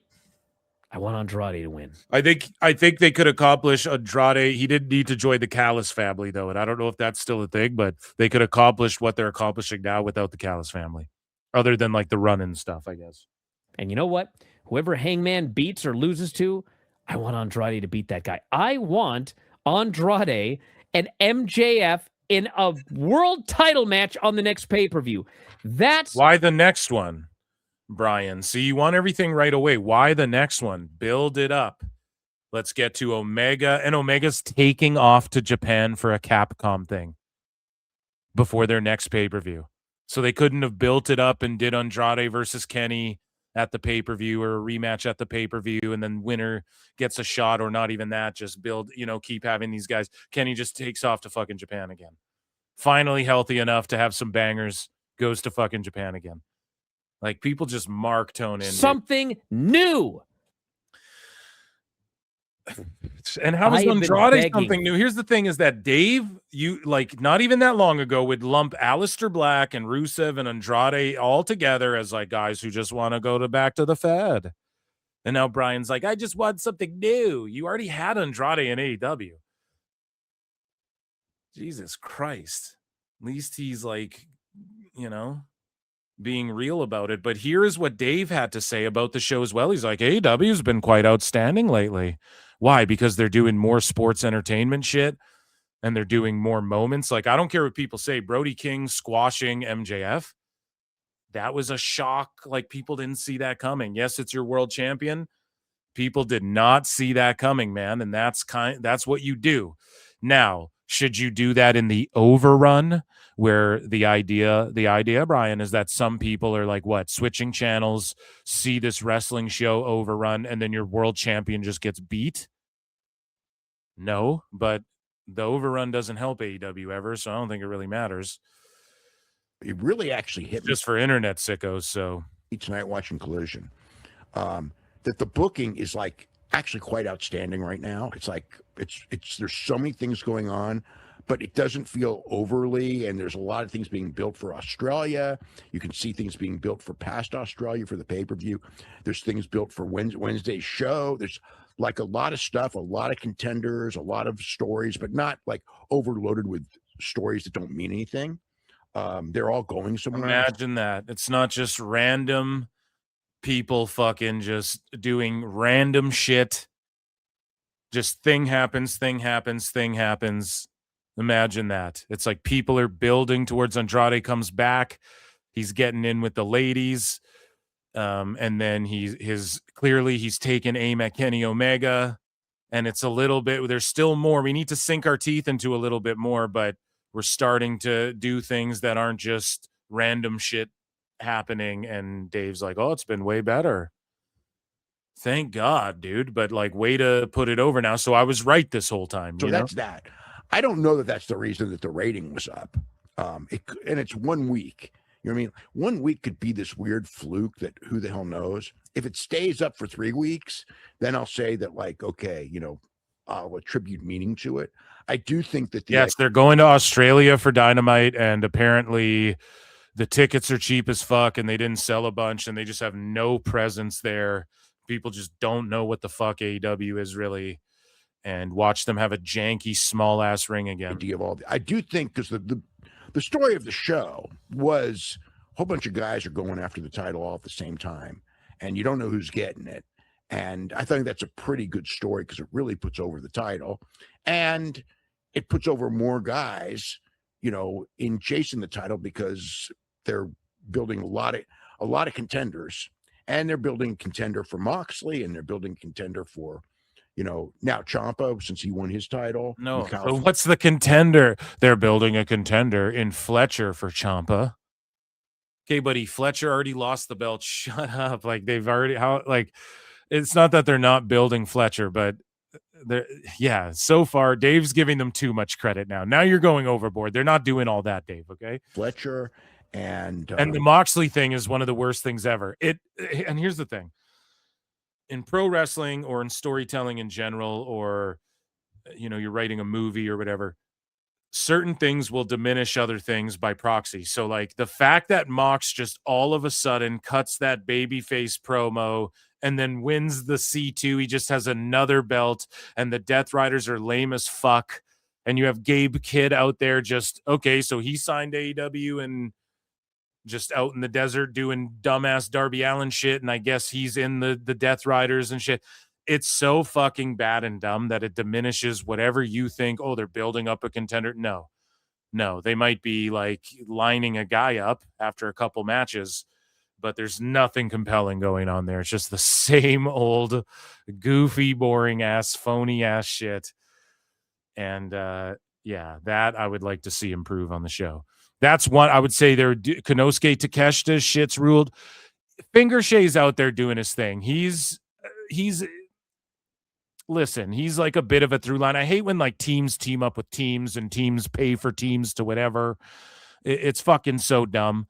But Ricochet's out there like he's a through line on every show. He's out there like either having a match or doing a promo and sort of like building what he's doing. Although they're not like building up, they're not doing a great job of like building a bunch of contenders. Ciampa, I'll give it a shot. He came in, won the belt, restored it to its original look. He calls it Sylvie, I guess, so a nod to his Goldie thing from NXT. And then they're going to line up challengers, I guess, for him. Fletcher, it's going to be Fletcher, I guess, according to Dave. Although I just see Fletcher doing whatever they have him doing. I mean, he could really move on to other things after the C2 and all that, but that's what I mean. Like Moxley just putting him over, that didn't really build to anything. Maybe if Fletcher goes after Mox or something, but they're doing some good stuff. I think that Toni Storm's completely regressed, and she was with Mina Shirakawa for a little bit, and then now she's teaming up with Cassidy, and it's like, or maybe that was just a one-off, but I don't know why you just take her away from Mina after you started getting over the idea of, or is she just going back with Mina, or are they all in the conglomeration? I don't know. It's bullshit. It's rubbish. And so I will put over the Takeshita stuff as of late. I will put over the Andrade shit since his return for sure. I think, and then like kind of MJF having challenge, and then the Brody King MJF stuff. It's their attempt. I think him squashing him was a good idea, just because no one really saw it coming. But is it going to pop a rating? Was it the smart time to do it in an overrun? I just think that was a stoop. Why would you do it then? Now you're just showing people you're world champ. Like, let's say if people were flipping the channels, your champ's just getting beat in 2 seconds. But at the end of the day, this rating that they popped to answer Dave Meltzer's question before he pops, talking about AEW, pops in his pants. I don't know if they're going to sustain it. Like if they sustain that little bump for the next however long, okay. But then if a year from now, they've lost 100 or 200,000 more viewers, and then they get this little bump again, then we'll be able to look and go, oh, they're just getting bumps during this time of the year or whatever.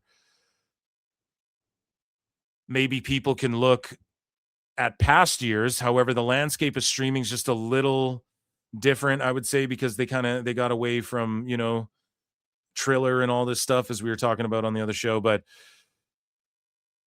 and then like the big panel plus, I think like, if you have 3 years of looking at big panel plus data, I think this is the first year with it officially. I think a little bit in 25, or did we have it all of 25? I can't remember, but either fucking way, that it'll be easier to compare then. I think Nielsen's rolling out new shit as well. So I don't know, man. All I'm saying is that if they maintain this fucking number, okay.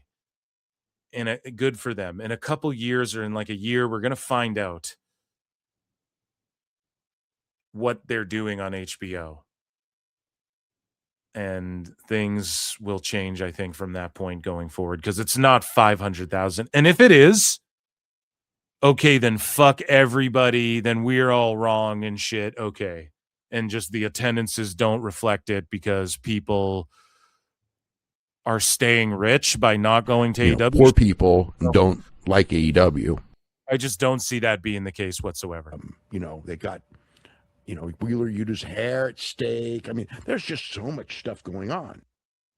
I don't think there's so much stuff, but yeah, Tone's definitely doing a better job. I don't know who he's consulting with or in or what. Some people allege it's Dave Meltzer. And yeah, he had this to say. Speaking of like people getting over and whatnot, he talked about Bryan Alvarez talked about Megan Bayne and Penelope Ford, and that how they were staring down nobody, I guess, or who were they staring down, because there was multiple people in the ring, so it just didn't really make sense. Megan Bayne again looks like $1 million. Some people argue she gets booked better when she shows up in other feds. Or leagues, whatever you want to call it. Penelope Ford as well looks like $1 million. I like that they've stayed paired for a while and they're doing their thing. They're like, we're Joey Janela's ex-girlfriends or whatever. Good for them. They're doing their thing. And I think Megan Bayne's still dating Joey, but I thought these two would be women's tag champs, and maybe that's what they're going for and what they're staring down. But when you make little mistakes like this, and Tone's been making little mistakes like this for 6 to 7 years, you're still going to get clowned on. And it's glaring. These little mistakes add up, and then it becomes glaring because you didn't address them earlier. So perhaps, again, just having better production meetings. Penelope and Megan Bayne came out. I think they were staring down Statlander. They said they were going for the tag team titles. That's what the announcer said. That makes no sense, because literally 15 minutes earlier, they said that if the Sisters of Sin did not come out, they were getting the next tag title shots on Saturday. Yeah. Why did they not come out? I don't know, but why was it different teams staring down the tag champs? Well, the announcers, clearly said that they're looking for the tag team titles. Well, right. You need fucking better production notes. You need better communication. Someone's got to sharpen this up. Now, do people make minor mistakes like this all the time? Yes. If this was WWE, would Dave be just melting down? He had Cuervo with him the whole time too. He would be. but he's just going to try and defend it. Well, I mean, they clearly said this, even though it kind of is dumb after they said this other thing. He won't just say that it was dumb. I'm hoping the Gonna announcers argue were with Bryan. confused and maybe Megan was Hopefully. staring down Fight. Chris as Fight. the next challenger. Fight. Well, that could Because absolutely. otherwise, that would be weird. There's nothing wrong with him getting a tag team title shot, but as far as That's not what Bryan's saying. He's saying it's weird that they came and stared down the world champion. There's not, unless you far want as- me to just think, why watch Collision? Because clearly Sisters of Sin aren't winning. they do that all the time now. They're just moving Yeah, on. but that doesn't make it good, Dave. Well, they do it all the time now, so who gives a fuck? Yeah, but it's garbage. It's garbage. This is what everybody's trying to say. Learn, baby, learn. Meltzer Inferno. On to another team. I mean, why watch the Royal Rumble? Because we've Oh already, my God. You see this whataboutism shit? See, I tried to be fair this show, guys. I tried to give Dave the benefit of the doubt. Earlier, I was like, hey, at least he did somewhat of a whataboutism on AEW side. Look at that shit. Well, the Royal Rumble, Bryan. Except the Royal Rumble, Bryan. It wasn't as good as the Best best guys, guy. Tony Khan. shot the angle for Jacob and Cody, and Drew is wrestling Sami Zayn. That, they're preparing for the future. That's done everywhere. I know, Dave, all the time. But if the match is Saturday, I prefer if the challenger Doesn't make it good if the Fed does it either. Saturday came out and stared down the champions. Since the match is Saturday, Well, guess what? and it was just announced 15 minutes earlier. The Royal Rumble is Saturday. And here's the other thing, too. Bryan can fuck off because it's like, bro, it could be a three-way whatever. Like, you don't fucking know. They set up three ways that way, all that someone just comes out and stares a guy down, and then it looks like, oh, this guy's just going to beat him and then fight this guy next, and then it ends up being a triple threat or some shit. So just chill and watch the show, I guess. I'm defending AEW here from fucking Bryan now. This last Saturday, they had Drew McIntyre, Stupid idiot. destroy Cody Rhodes and Jacob Fatu both. Yes, he did. So Who gives a fuck? What do you fucking talk about AEW, man? Well, in WWE, they did this thing that maybe doesn't make sense. And they had Jacob Fatu come out and destroy them both. Yeah, because they fought before. So, Bryan, stand up for yourself. Oh, you're standing. I thought you were sitting. No, stand up for yourself, dude, and be like, yeah, but they already fought in the cage a bit. Like, they threw hands. With Fatu, and they made it clear. It's with Rhodes and McIntyre both on site with him. So he came out and beat the shit out of them both. We're going to get a triple threat or something like that. It's weird to compare this situation at all to anything WWE's doing right now. And this isn't even that bad. So, Bryan, calm the fuck down. Oh, it's the exact same thing. They can still have a three-way feud if Sami wins that title. Or, as you noted, Or just right now, they could have a three-way feud. What the fuck are you talking Sami about? could also win the title back later. Yeah. So they could have a three-way feud here, Bryan. So shut the fuck up. There you go. Boom. Yeah. Well, it's the same thing here. They could lose. They could I'm siding with Dave. win the title, although they're not going to, and then they could win it. Clearly. Then, Because a different team stared them down. No, that doesn't make it clear because you just admit, because as Dave just pointed out, it could be the same thing here. Just like you pointed out for the WWE title, that it could be that situation there. And oh no, I've gone cross-eyed. Bryan, this is where I gotta roast Bryan. It's just trying Bryan. It's like him, he's trying too hard and just won't. He does the same thing Dave does, where he just won't admit that he's fucking wrong in Bryan. situations like this. Anyways, moving along here. they just shot an angle on WWE. This is stuff that has been done in wrestling for 50 years, maybe 100. So Don, Maybe 100, buddy. They wrestled bears 100 years ago. Only 100. Don Callis came out for a promo. And Bryan with that I don't know. These guys are two chuckle fucks. I love it. Keep it up. I love when Bryan gets all pompous like that. That's my favorite. So speaking of the Dynamite, Dave Meltzer said this. AEW Dynamite did 653K, 0.09. The 50 to 54 number is again ridiculous. This doesn't include Max, of course. Best big data number, total viewers to date, beating Blood and Guts. Maybe the multiple challenger chase story is paying off. The multiple challenger chase story is paying off. Oh, the multiple challenge. No, it's not paying off. Something you do for 2 weeks isn't paying off, buddy. Shut up. Bob McGee says, interesting that AEW and NXT ratings rebounded this week and last week's TNA maintained. Is there any chance that Nielsen tweaked the big data panel to better reflect 18 to 49 for some previously better viewers, whatever? Dave goes, no, because 18 to 49 numbers are still far lower than they should be. Gains are all over 50 with both shows. So, yeah, dude, old people don't watch AEW. You know, poor people don't like AEW. Oh, shit. That may be their mentality, but nobody's audience has aged over the years like WWE. 52 on Monday, 57 on Tuesday, and 56 on Friday. Most of their viewers are older than you are. Talking about Conan. What do you mean not geared for kids? Miz, Morrison, Alexa Bliss, Riddle on a scooter, Cena? Orale, mirasa. And that was in 2021. Conan jumped in and had to karate chop Dave there. And so Dave is like, oh, WWE skewing older, even though they book some shit for kids. So why are they doing whatever the fuck this argument was? And Meltzer said, what's just pulling his card on this one? And for AEW, he's like, it's an anomaly. It's not possible that older people are watching AEW a bit more. Homework assignment. Look in the P50 plus column, persons 50 plus for the top 50 shows on cable and tell me how many of the top 50 shows do not have their largest audience in the 50 plus. So Meltzer said, what again? The GOAT. This is why he's a fucking GOAT. So this is, I'm assuming, years ago. There's no date on this one, or maybe, yeah, like 2021. 21. He pulled this out and said, look how many shows where the fucking top viewers aren't in the 50s. So it's like a normal thing. That's what I mean. This whole key demo stuff. And I get it. People are like, that's what the advertisers pay for.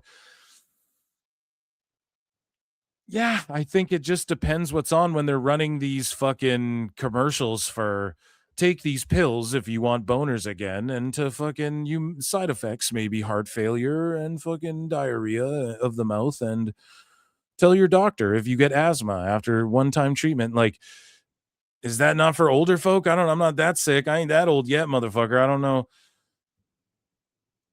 So I just don't know if that's the end all be all, and they pay the most for that. Okay, but now people are on streaming, and streaming, they look at multiple key demos. I know this for fucking sure. Okay. There's like a kid demo that they're looking at. Then there's just the 18 to 49, but it's not 18 to 49. It's like 18 to some other shit. And then there's like the whatever in the 50s, the 15 to 54, 15 to 54. No, the 50 to 54 to 50, whatever the fuck Dave's melting down about. But Meltzer responds and goes, that may be their mentality, but nobody's audience has aged over the years like WWE. 52. So yeah, just reiterating what he said here, that may be their mentality, but nobody's audience has aged over the years like WWE. But then again, Meltzer said what he just pointed out, like everybody's viewership is the highest in that range for the most part, like all the top shows. So there's a saying as well in television, like old people like watching old people do shit. That's why these shows have stuck around for so long, right? Old heads like to watch old people like doing cool shit. And yeah, I mean, that's a good point out there from Meltzer said what. And he's like, can you believe that I used to have to explain these concepts to people on here because they were so indoctrinated at the time by Uncle Dave? And that's the problem, is that we have years, for probably 100 years, Brian, for 100 years.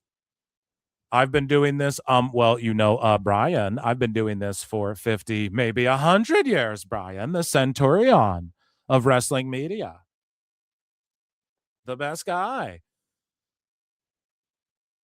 For the last, like, fucking 5 decades, Dave's been just, like, brainwashing people into thinking what he thinks is correct and especially, like, going into the future, time keeps on surfing. Like, especially the fact that that's the case and he hasn't adapted or adjusted his mentality. He's like, oh, these numbers are preposterous. No, it's just more older people, I guess, are watching AEW. You should look at that as a victory. And it's because he created this whole narrative that people went over to Max. Like just 500,000 people are watching on Max, and they're all the young people. And so this is what Dave had to say about their total viewers and how they beat Raw and SmackDown. We touched on this a little bit earlier. AW ratings came out. Yeah, 653,000 and 0.09. Last week's Raw, which we do have the final weekly number. There's no doubt that the AEW Dynamite audience was much larger than Raw, because there's only a 72,000 viewer differential, and I don't think anyone in their right mind would argue there's a 72,000. So he's just automatically adding 500. He had Cuervo with him the whole time too. This is the biggest fraud ever. There's less than 72,000 people. Oh my God. That's ridiculous. But SmackDown, the differential would have been like 295,000, I think. And there's a pretty good chance that the max number is bigger than that, especially for a show that was this highly rated. So this could be. So he's saying, okay, no, the number he's saying is 72,000 or more had to be watching on Max, and it's preposterous to think that only 72,000. So Dave, you really think it's in the hundreds of thousands every time without question? Where did all of those viewers just come from? How do you explain the increase in viewership? Like before they went on Max, they already dipped below, as we covered on this show and on Pro Wrestle Times live shows. They had like 1.2 million to 900,000 fans for the first year.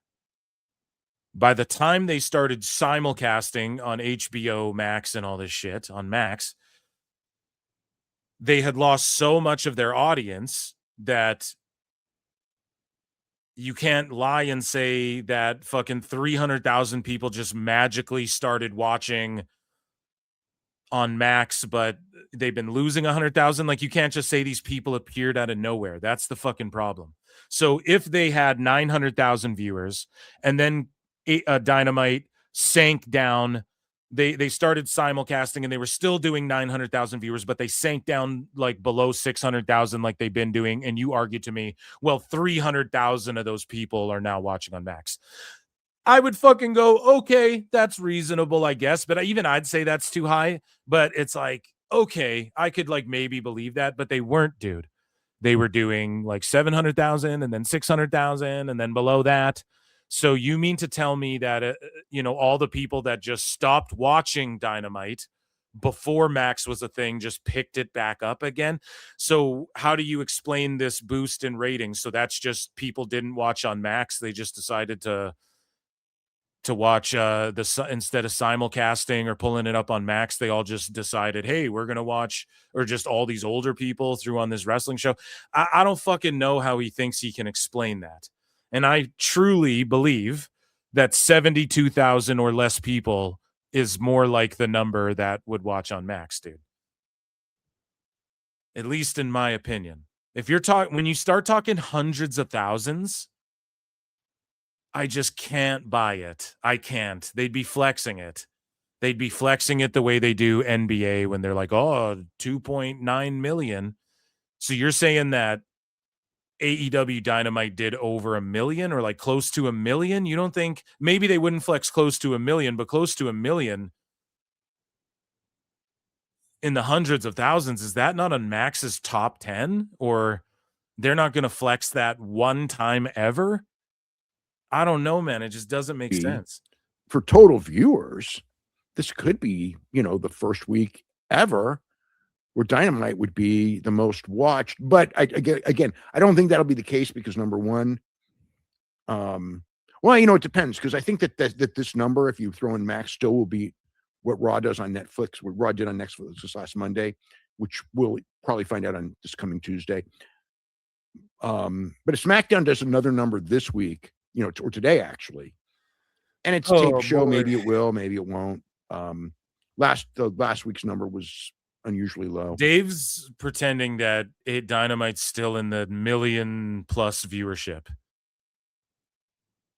Before there was simulcasting, Dave, you dumbass, And I know you blocked that guy who showed how the AEW pay-per-view numbers don't make any fucking sense because you just talk out of your ass about this stuff. But before they started simulcasting on Max, they weren't still doing like 1 million viewers. So you can't say, like, they've been averaging 500,000 or whatever the fuck. So you were really pretending that there's like 500,000 and they're beating SmackDown, or it's fucking crazy. That's actually insane. It just doesn't even check out. Because even if, let's say they were averaging 900,000 and then Max became a thing, and then they start averaging 500,000 on TV, and then do you really believe that all 400,000 motherfuckers would go over to Max and keep watching it that way? No, dude. And you can see over time, AEW's lost like 100,000 fucking viewers before Max is even a thing. That was the trend. All of a sudden, 500,000 magically. It's just crazy. So I get that he's saying they did 600,000. But the reason they did that is because Dynamite's been doing in the 400 and some thousand and 500,000. And I've said this a billion times. There's about 150 to 250,000 fucking people that will pop AEW on when they're doing something. You can, at any given time, no matter how many fans they lose, there's about 200,000 people that'll just float in every now and again when they're doing something. That's what it is. So are they all simulcasting it too? Why did they just randomly show up to watch it on TBS randomly? Dave, the numbers are likely under 100,000 watching on fucking Max. That's being, I've always said this, 100,000 buy the pay-per-views and 100,000 watch on Max. There's at least 100,000 sickos who will fucking tap into everything. And we know this because no matter when Collision's on, there's about 150,000 people that'll tune in. Doesn't matter what time, date, place. There's about 150,000. So if you do the pay-per-view number, they're not going to do more than that. So let's say there's about 100,000 pay-per-view buys. That's fair. A lot of people predict it's way lower. I'll say there's about 100,000 people who are sicko enough to like not only have TBS, but get HBO Max on top of it, or also watch on HBO Max, or go say, I'm going to go support HBO Max. I believe that. So let's say like 100 and some thousand maybe. Okay, that's above the 72, but a lot of people would be like, oh, come on now, Phil, you're still being too generous. A lot of people who know way more about this shit than me. So again, I'm trying to be fair, but Dave is actually melting down comparing any of these ratings and not even factoring in like the global impact of the ratings as well. So he's talking about just USA, but they're not like just USA numbers, but he's not even factoring in like Raw's number one in Canada all week, or for half the week, every week almost, and all over the world. And it can hit number one in America as well if like Stranger Things isn't out or it didn't just drop or whatever. SmackDown, you're only getting the US numbers, the international numbers. It's always trending. It's always one of the top shows. It's always in the top 10 as well. So he doesn't factor any of that, and he wants to pretend like Dynamite's even sniffing Raw or SmackDown. It's crazy. But if it does, but then when it fits his narrative, it's like, oh, nobody's even watching AEW in Saudi Arabia. They don't have access to it, even though they do have access to it. And then it's like Raw's on and SmackDown's on all over the world. I mean, it's like, because really SmackDown's the only one that could do more. If SmackDown does like a 950 or a 925 or something in that range, you know, I mean, there's a real good chance that AEW, at least live in the same day, beat them. It's interesting because even if it's not, it's close, you know, when it comes to SmackDown, and it will beat Raw easily. It will beat Raw, the flagship, the money show on Netflix.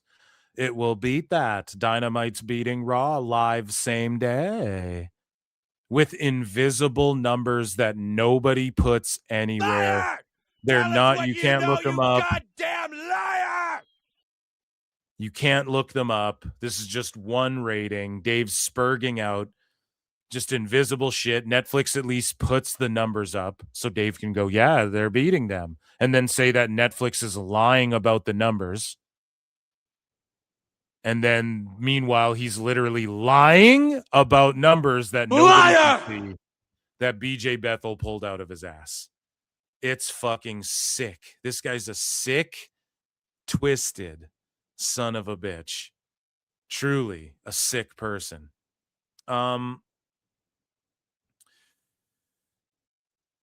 Dave Meltzer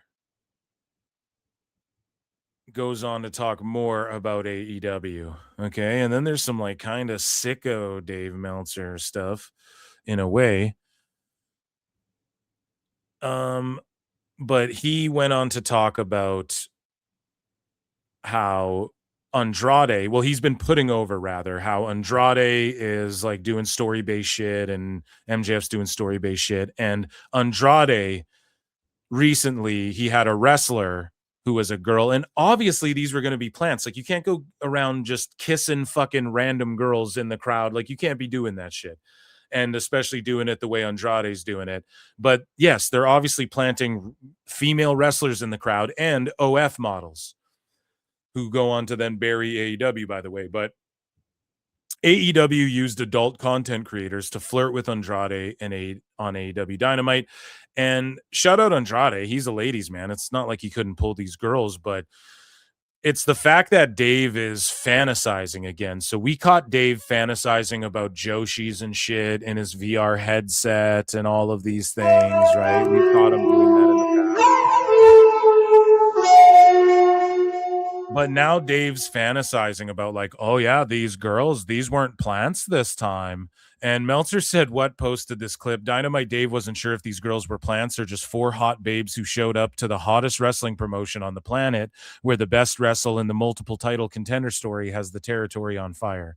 And it's just so fucking funny because it's just Dave's delusion clearly on display. Oh my God, it's the greatest thing I've ever seen. It's like, Dave, these are fucking plants. You don't need a Ringside News article to tell you that obviously that super hot babe from last week and these super hot, totally slutty babes from fucking clearly with the lip filler and the fake tits, clearly fucking an OF model, like come or like a girl in the entertainment industry to some degree. She's a hired extra. She's a fucking social media influencer. She's a girl. She's a fucking wrestler to be or something. Like, you don't have to fucking. And Dave's like, oh no, just these totally hot girls are hanging out here to see Andrade. It's totally not plants this time. Good job in the spot. So Kenny Omega and Andrade had an awesome match. Tons of heat. Andrade now has 4 women in the front row. I'm not sure that those were like the same thing because Well, of course they were. It started with 1 and then 2, and then this week we had 4. No, I think that the deal is that they were there the whole show. So it's like the other ones are just plants. Like, I'm not sure that these were. Those girls were there the whole show. I'm not sure that they were actually. They're just there to check out the wrestling. Then this is what the girl posted too. This is what the Selena Slay, the IG/OF model or whatever. LMAO, this is so fake. Literally just burying this shit, watching Kenny Omega. This is so fake. Dave's heart's broken. Emotional damage.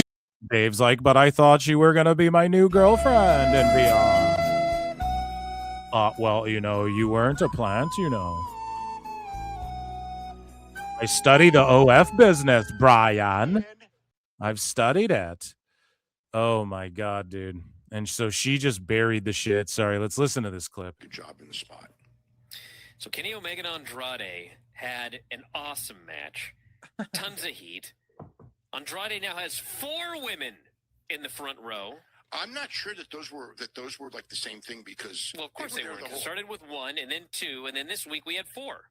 No, I think that the deal is that they were there the whole show. So it's like the deal is they got paid to be there.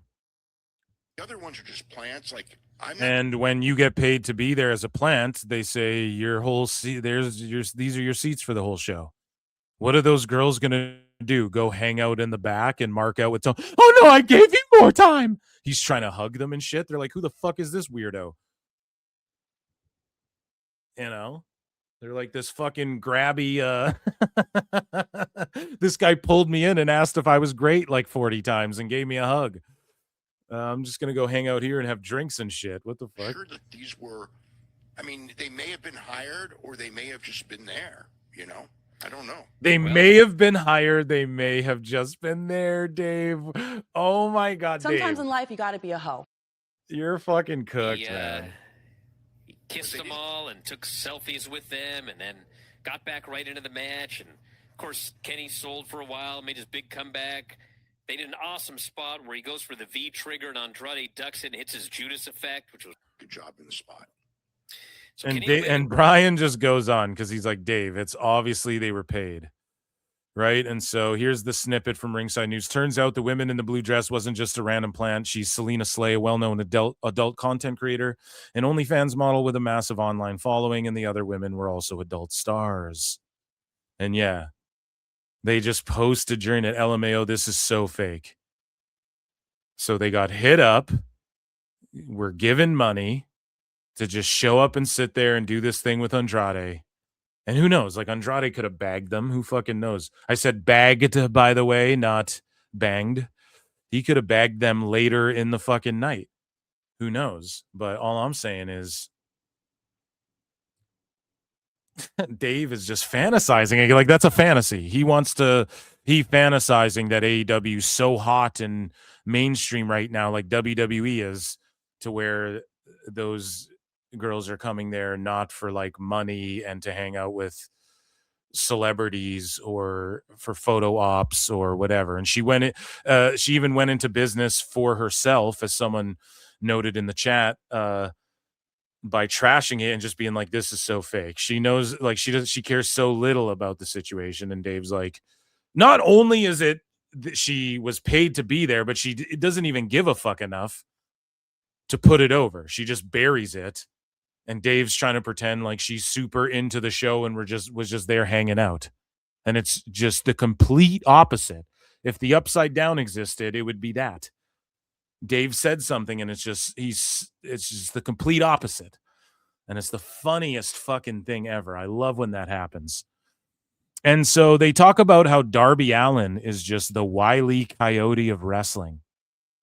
So now they're literally admitting this shit is just Looney Tunes garbage bullshit, cartoon, fake, stupid, dumb bullshit. From Phil Marks of PWT. He says, And Gabe Kidd, I told you so, looked like garbage. No, just kidding. But he just sounded and isn't cool. He sounded like shit and he isn't cool. Doing stuff like this isn't how you book Gabe Kidd. He's just like in with the Death Riders. Okay, so he signed with AEW, obviously, duh. Nobody's lost more hype or momentum than Gabe Kidd after he was talking shit. And I was right. I told you guys, you're only allowed to trash Tone if he's like in on the gag. And Gabe Kidd is Omega's guy. And Omega went over there and fucking beat Gabe Kidd. And then Gabe Kidd came over to AEW.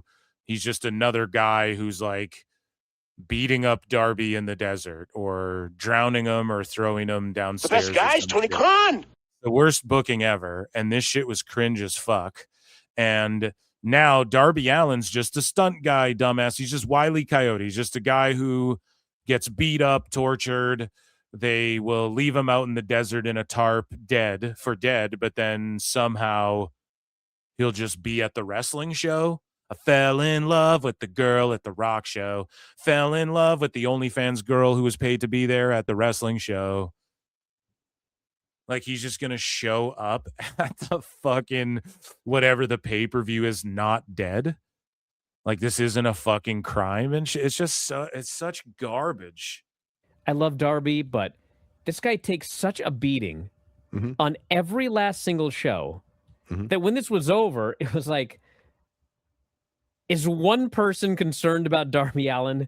Like, this happens to him every week. He's like a cartoon, like a Wile E. Coyote or something. The boulder's going to fall on him next week. But Exactly, dude. And Brian's doing my bit. Yeah, buddy, what's gonna happen next week? He's gonna step on the rake, and then he's gonna fucking put his finger in the mouse trap, and then he's gonna fucking get a pineapple shoved up his ass, and then he's gonna fall off a fucking, like, this is what I say all the time, Brian. It's so funny. So funny how you're listening to PWT Confirmed. He's gonna be back the week after. I think he takes way too much of a beating. Not just like AEW in general. What are you going to pull a dove out of your dick hole? Surprise, and then it fucking attacks you and turns heel and joins the Bumbleclaw clan because doves are white, and every white bald dude just joins up with that group. Real life, not just in real life though, Dave, but like in storyline as well. Something like this happens to this guy on every single show. At this point, how are we supposed to be concerned about Darby? What are they going to do next? Shoot him? Exactly. It's exactly what I've said. It's exactly what so many people have said. But Dave and Brian block when you point out, yeah, you guys need to point this out. Just because you're pointing it out way after the fact when it's too late now doesn't mean you're cooking, Brian. Throw him off a cliff?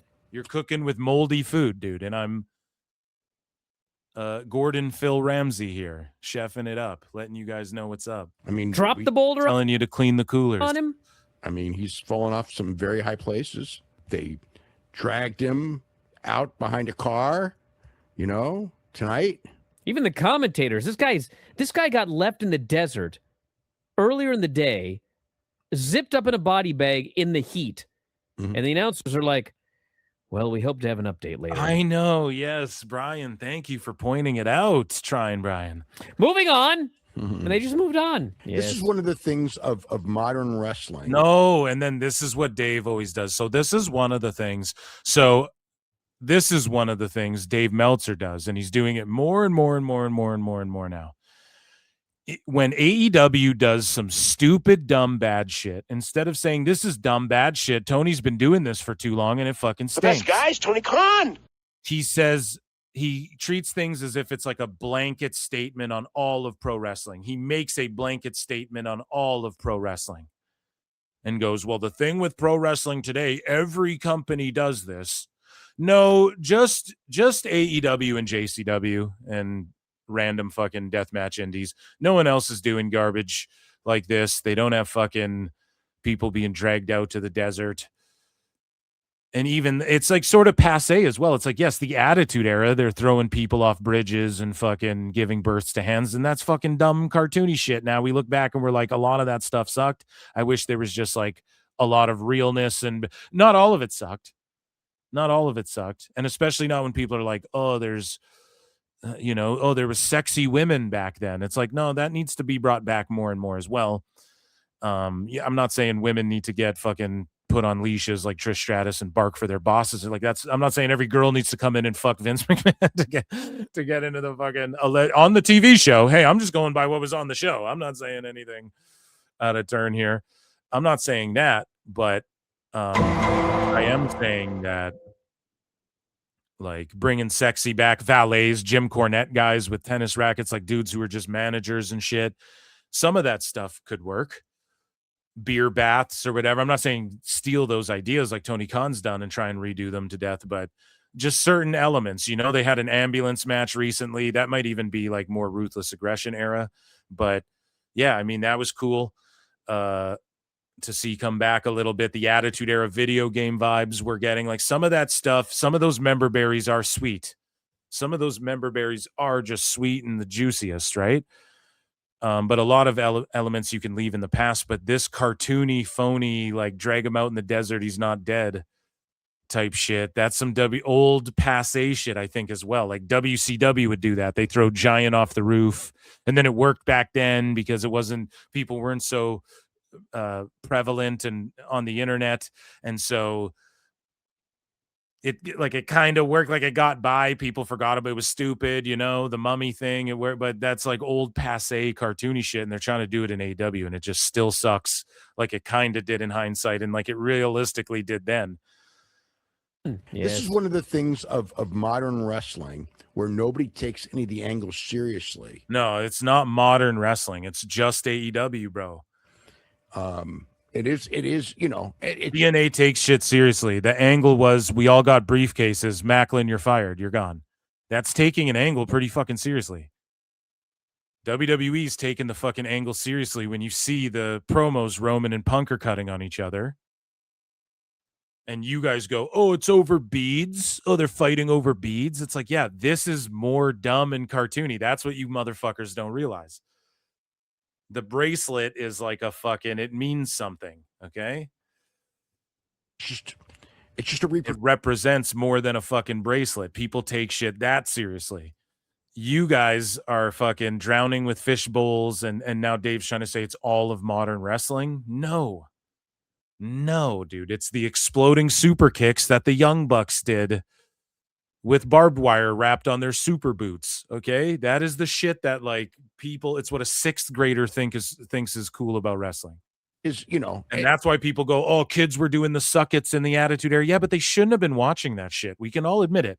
We shouldn't have been seeing Stacy Keibler in her fucking thong and all this. Like, we really realistically shouldn't have been watching that shit. And that's why it was so groundbreaking. And that's why there was mothers against rock and roll, and they were all against fucking. There were people like against the WWF, and Vince had to defend it. We do a more edgy product and da-da-da. And even then, you didn't get fishbowl drowning fucking dudes flying off of the roof of buildings through panes of glass, fucking warnings for the kids in the front row. Hey, if you get hit by an object, it's on you. They didn't have to put up warnings like that. It was serious at the same time. Like Undertaker and Mankind fighting in that Hell in a Cell, as crazy as that shit was, it was way more, infinitely more serious than hypodermic needles through cheeks and fucking whatever the fuck this was, you know? It's just a repercussion of what wrestling is today. I mean, it's, you can't be what it was. I mean, that is one of the things. If you want it to be what it was, it can't be.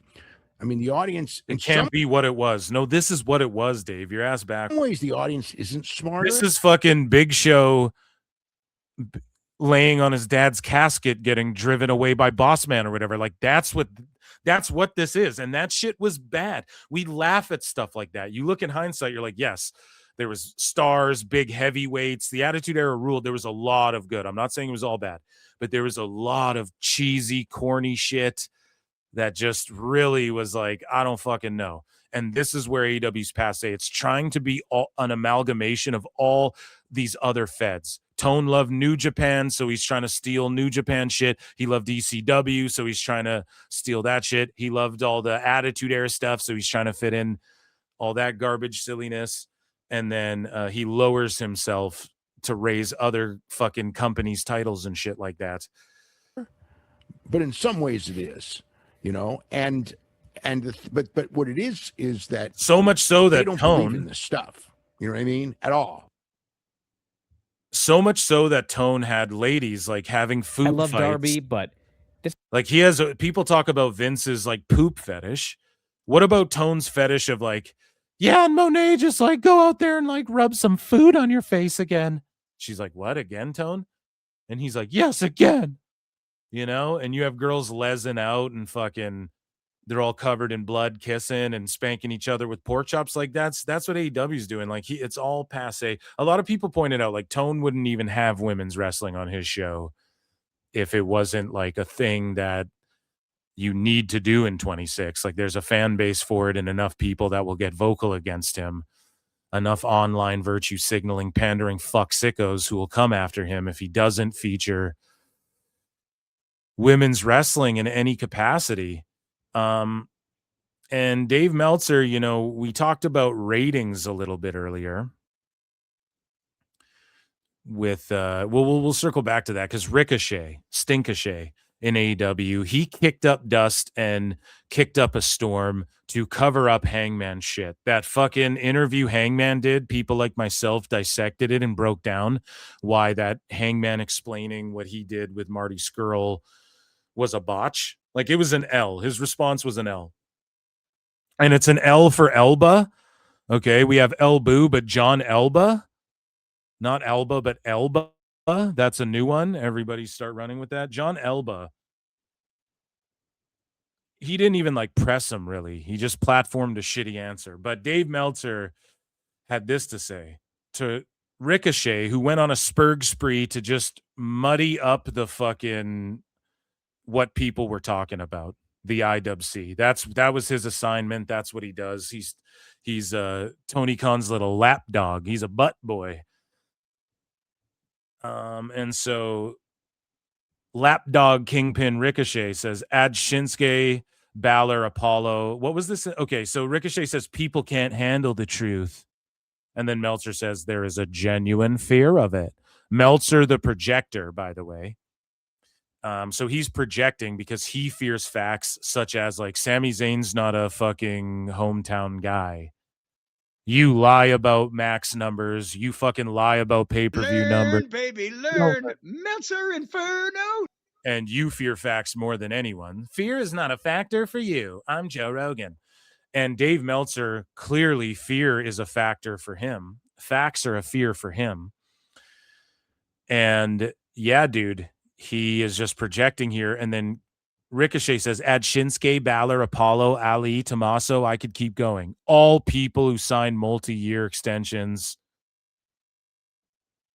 Ricochet had an extension in his ass. I mean, signed a multi-year extension in WWE in the past as well.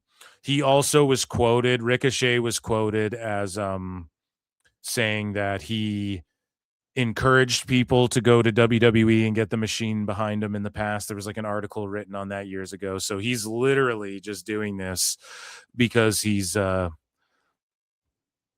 Tony Khan's butt dog. So this guy says Nakamura feels like he doesn't give a fuck anymore. He's fine and getting paid and doing his surfing. And then Ricochet goes, might be true. What an asshole to just speak about other people's careers and stuff.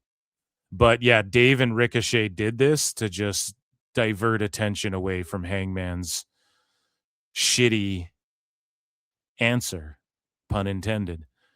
And so Meltzer said, what the goat just chimes in and he just buries Stinkashay, dude. Where's my goat sound? And he goes, you've done absolutely nothing in AEW. Tony has booked you like a clown. You're not even a top 20 wrestler by any metric. In your new gloriously booked company, you're more famous on Reddit than national TV. And as always, I have receipts. And so here's a list of Kenny, Ospreay, Hangman, Swerve, MJF, Joe, Takeshita. So what is this? And many more. What is that a picture of? Reddit. Do you think Vince put the title on Ricochet because of his leaked whatever? Because I'm getting older, it's harder now. Ricochet named WWE Superstar of the Week on Reddit. So anyone got any answers why the finger in the butt spot? Oh my God. So when you look up Ricochet, what comes up is finger in the butt. This is what I'm saying. What? In the butt. What? In the butt. What? In the butt. Oh my goodness, dude. This is what I mean, dude. And he'll never live that shit down. But And so Meltzer said, what goes, that would be the Miz's fault. Obviously, the next big star to set the industry on fire will be Ricochet because he can do flips. And then Meltzer says, if they are pushed correctly, Black would do well and Ricochet would be one of the biggest stars in the industry. Meanwhile, he's still a mid-carder in AEW. The best guy is Tony Khan.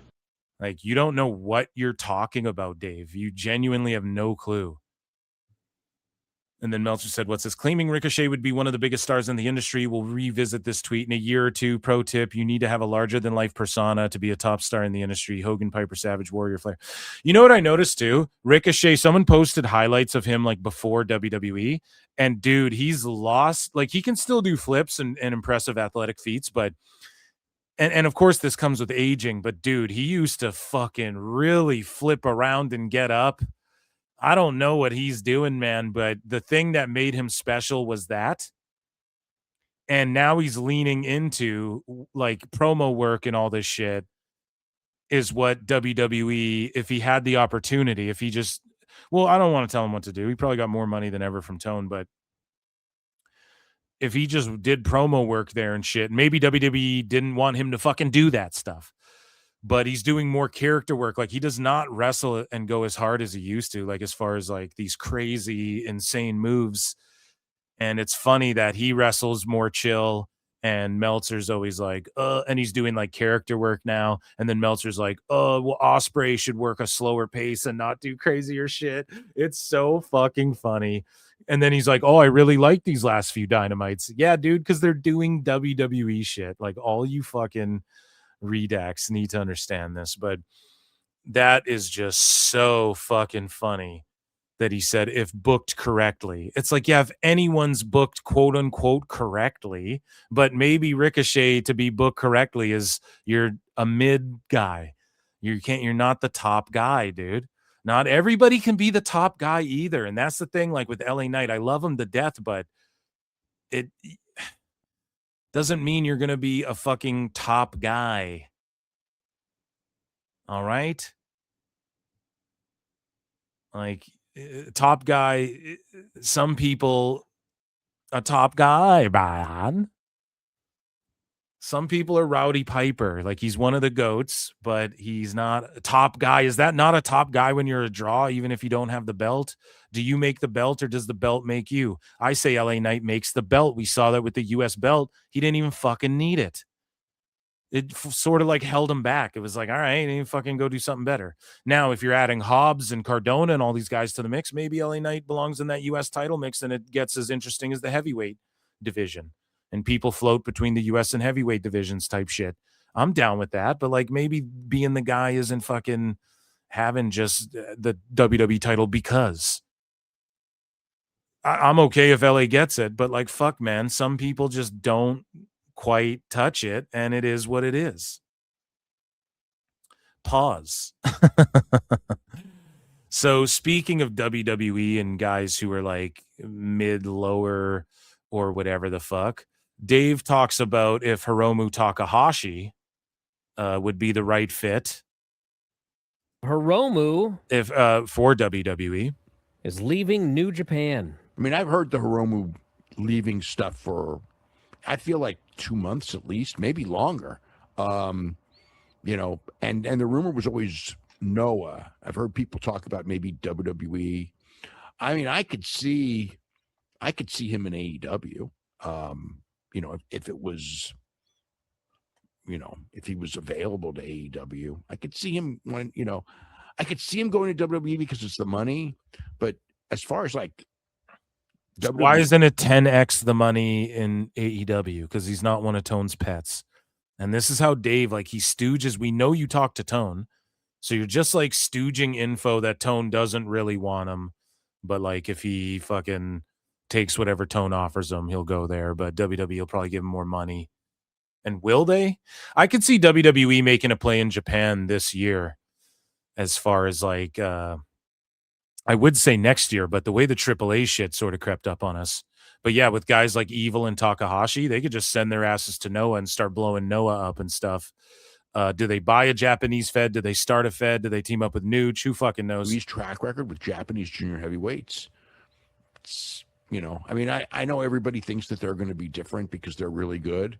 And he's, you know, obviously really good. I think he's, you know, the injuries have probably taken his toll. I mean, like, you know, he was fantastic for a while. I mean, like one of the best in the whole world.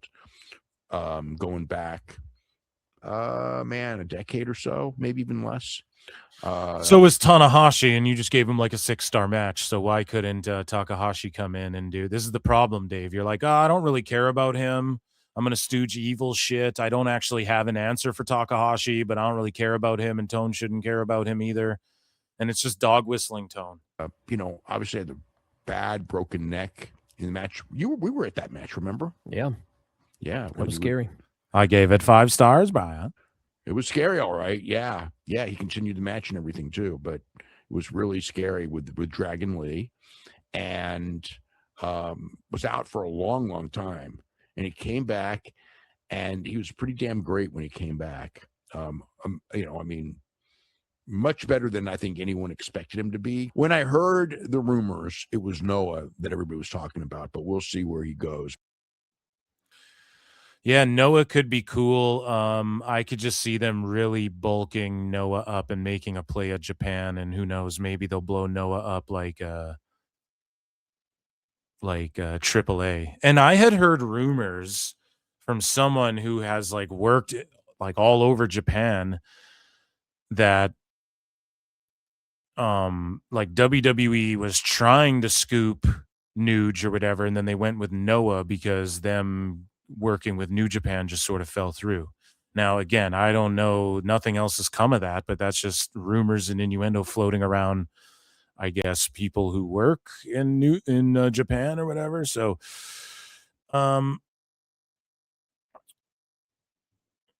but Dave, he's incredibly disingenuous, right? And he sort of buries WWE a little bit more here. And he talked about Miro Rusev on this week's Observer. He's saying that WWE had plans to make him a top heel and a pay-per-view world title contender, but the crowd didn't respond, so they changed plans. So I can verifiably tell you that this is a fucking liar. No, just kidding. Listen, I'm not a fucking dirt sheet. I don't be breaking news and all this shit. This is completely a lie. 100 fucking million%. Okay. Russo. Bro, I invented Rusev, bro. CJ Perry will be in Juggalo Championship Wrestling, bro. Rusev's deal is like this. He fucking went to WWE. They gave him a couple years, and they were like, you're going to have to grind type shit. Okay? And not like, we're going to work you, boy. Like, not like that, but he's done NXT house shows. He's helping getting people over and stuff. And he's trying to earn a stripe back there as far as like, I'm here, I'm ready to fucking work. Probably be my last fucking run in wrestling for Rusev. You know what I'm saying? But he only signed for like 2 years or some shit like that, a couple years. And that was public. That's not me. I'm pretty sure there's fucking PWI or something was like, yeah, he signed a 2-year deal. So this whole thing is they're going to push him as a fucking top star. No. After these 2 years are up and he's fucking hot and they're like, maybe they'll sign him for longer and keep him around, all this stuff. And we saw Lana, like CJ Perry, got put on a Legends deal, but is not really with the company, but is kind of with the company, but they don't really want her on TV and all this stuff. So that's a bit of a weird situation there, but they signed her on and they signed Miro on for a little while here. It's only a couple years, and it's not to push him as a top star. Dave completely made this the fuck up. Liar! I assure you guys this is made up. So she said that maybe he had more money in AEW. Or this is what CJ Perry talked about. Rusev said he loves his being a villain and loves WWE storytelling. She said that look at how Dave writes this bullshit. She said that maybe he made more money in AEW. Bro, edit your fucking shit. What a shit rag. But he wanted to be on TV wrestling every week, and it was hard in AEW because he wasn't wrestling, so he ended up going to WWE. They had plans to make him a top heel and a pay-per-view world title contender. The crowd didn't respond, so they changed the plans. So this is Dave adding his own extra. She did not say that they planned to make him a top guy and then buried him now. She didn't fucking say that, did she? If Lana said that, that's fucking cooked if she said that. I think Dave is just extrapolating extra, but now evidently he's making less money, but still not working much, except he's losing a whole lot more than if he was in AEW and only lost to the tippy top guys. Dave, they weren't trying to make him lose to only the tippy top guys, but somehow that wasn't something he wanted to do. Yeah, bro, it's about legacy and being booked in good storytelling. So again, CJ Perry talked about Rusev, said he loves being a villain and loves his storytelling. Okay, he may have made more, but he wanted to be on TV wrestling. Yeah, so this is where Dave starts adding shit. So he ended up going to WWE. They had plans to make him a top heel and a pay-per-view world title contender. No, not true. And it's called PLEs, bitch. The crowd didn't respond, so they changed the plans. Nope. Now, evidently, he's making less money, but still not working much. Yeah, he's not working much anywhere he goes. He's working more than he was in AEW, and he's actually getting people like Dom Mysterio over and being turned into a star and getting a little bump by going to Saudi Arabia and fucking getting tossed over in the Rumble and shit. Dave needs to pipe the fuck down with this stuff. And so Dave, he always has these like false equivalencies and whatnot. And then we're going to get into him burying fucking Billy Gunn, just sort of the rebuttals from that and Eric Bischoff's take. And then what Dave's friends think about him and how they talk about him when he's not around and trash him on his own fucking RSS feeds and shit. But Triple H's thoughts posted, the false equivalency is either Dave being disingenuous or stupid. McDonald's sales aren't based on quality. They're based on speed, convenience, and price. Dave pretends AEW is some high-class steakhouse when it's really just McDonald's without the sales. A few lessons of the week. Coke and tweeting is not the best combination. So again, projection, protecting Tony Khan. The best guy is Tony Khan. There is a difference between U.S. and the world. If you think U.S. is the world, you are going to be hopelessly lost in discussions of the world, Bryan. Dave, that's what you do. You conflate fucking U.S. HBO Max numbers that aren't even global with fucking global Netflix streaming time and shit. You're a dumb fuck. The cycles of wrestling from 1910 to 2026 are generally the same, but the product itself constantly changes. Learn from that to not make the same mistakes that have been made for 116 years when discussing the future and the present. Meanwhile, Dave is talking about the present as if it's the fucking past. And as we've demonstrated on this show, he doesn't know what he's like, 116 years ago. Dave, 116 years ago, they thought it was a shoot. Shut the fuck up. It's not the same thing. And you're the one conflating the two. If you think you've learned it all, it means you've learned nothing at all. Dave, you're the one who fucking said this is the projection of the highest order, buddy. Meltzer Inferno. This is cope of the highest. You are coping and seething. You just can't accept what you're seeing. Yes, you're coping and seething. The truth it is scalding, and now you are molding and coping so hard, coping and seething. It's such projection. Dave, who's like, read my fucking, I studied every profession, read my Bible, the Wrestling Observer newsletter. You could read and learn. And then, as you'll see, if you guys join patreon.com/Pro Wrestle Times, I did a bonus Dave Meltzer Dumb Moment of the Week episode. And I go over all of his best friends and how it like fucking qualifies him as an expert in his mind in all of these different areas of expertise. He literally, at one point, he's like, oh yeah, this girl who like lived in the same neighborhood as me, she was one of my best friends. Well, we weren't really friends, but she was on the news talking about China, and I'm not joking. And he conflates that into him knowing somehow that qualifies him as knowing shit about COVID and stuff. I'm not even joking. That's how spurgy he fucking gets in that episode. You guys need to join Patreon and check that out. And I have another one coming this next week here as well, where we go over his infamous interview with Chris Van Vliet. But yeah, Dave Meltzer sitting here saying things like, if you think you've learned it all, it means you've learned nothing at all. Dave, that's the hardest cope and projection I've ever seen in my life. Dave says also the laziest McDonald's cook is not necessarily the best cook in your city, even if he gets more people to eat there while doing the least. That's genuinely a retarded statement. If you as it pertains to pro wrestling. 6, if you use the terms, and guys, listen, I'm fucking done with breaking down the McDonald's shit and the Taylor Swift shit. I've destroyed that fucking narrative innumerable times. Triple H's thoughts, he put it here succinctly as well. and he worded it very well. But that's exactly it. Like, Dave is pretending that fucking AEW is Wagyu beef. Meanwhile, it is the McDonald's. It's just fast, quick, move, move, move, move. These fucking people out here go, oh, these TikTok brain WWE fans. It's just entrances and ads and blah, blah, blah. So then it's the opposite.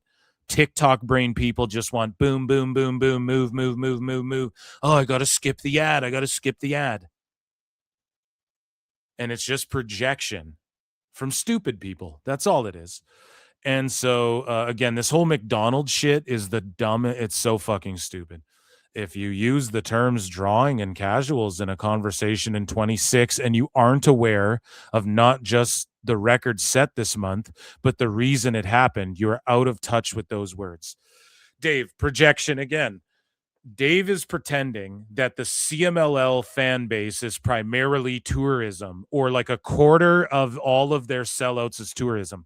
Dave, they own the building. They're telling you it's tourism because then there's no way to fucking track the locals that that go to this show all the fucking time, and they own the building and they fluff the numbers and tell you the numbers. And you're too much of a retard to not fucking know that that's not what they're just doing. in, we have confirmed that Dave Meltzer fears PWT and flutes. If WWE owned a fucking building like the PC and it had as many seats as the Arena Mexico and they were telling you the fucking numbers, you would say it was a lie. Well, they're fluffing them because they own it. We even saw when Bad Bunny was there to watch Mystico and his people were filming, there was empty seats behind them. So it's not packed to the tits. And I'm not shitting on what CMLL did, but Dave pretends it's because the tourism comes in. No, Dave, that's what they tell your stupid dumbass, because there's no way to really figure out the tourism unless now you're studying tourism and shit, Dave.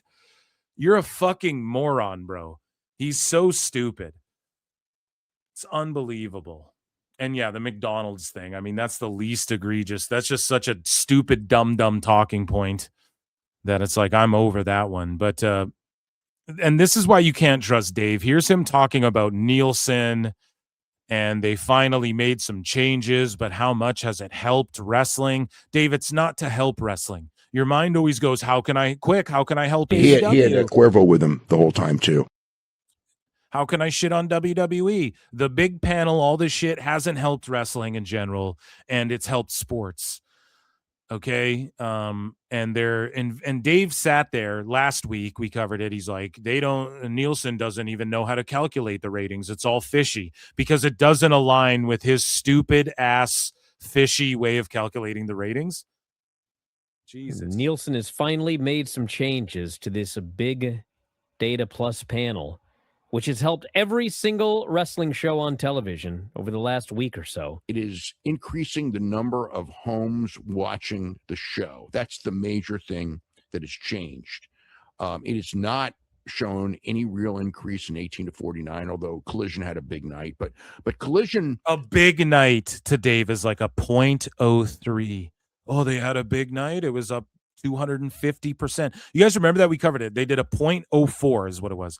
And they had a 250% increase from the last key demo or whatever. That big. I mean, it crushed it. A 0.04.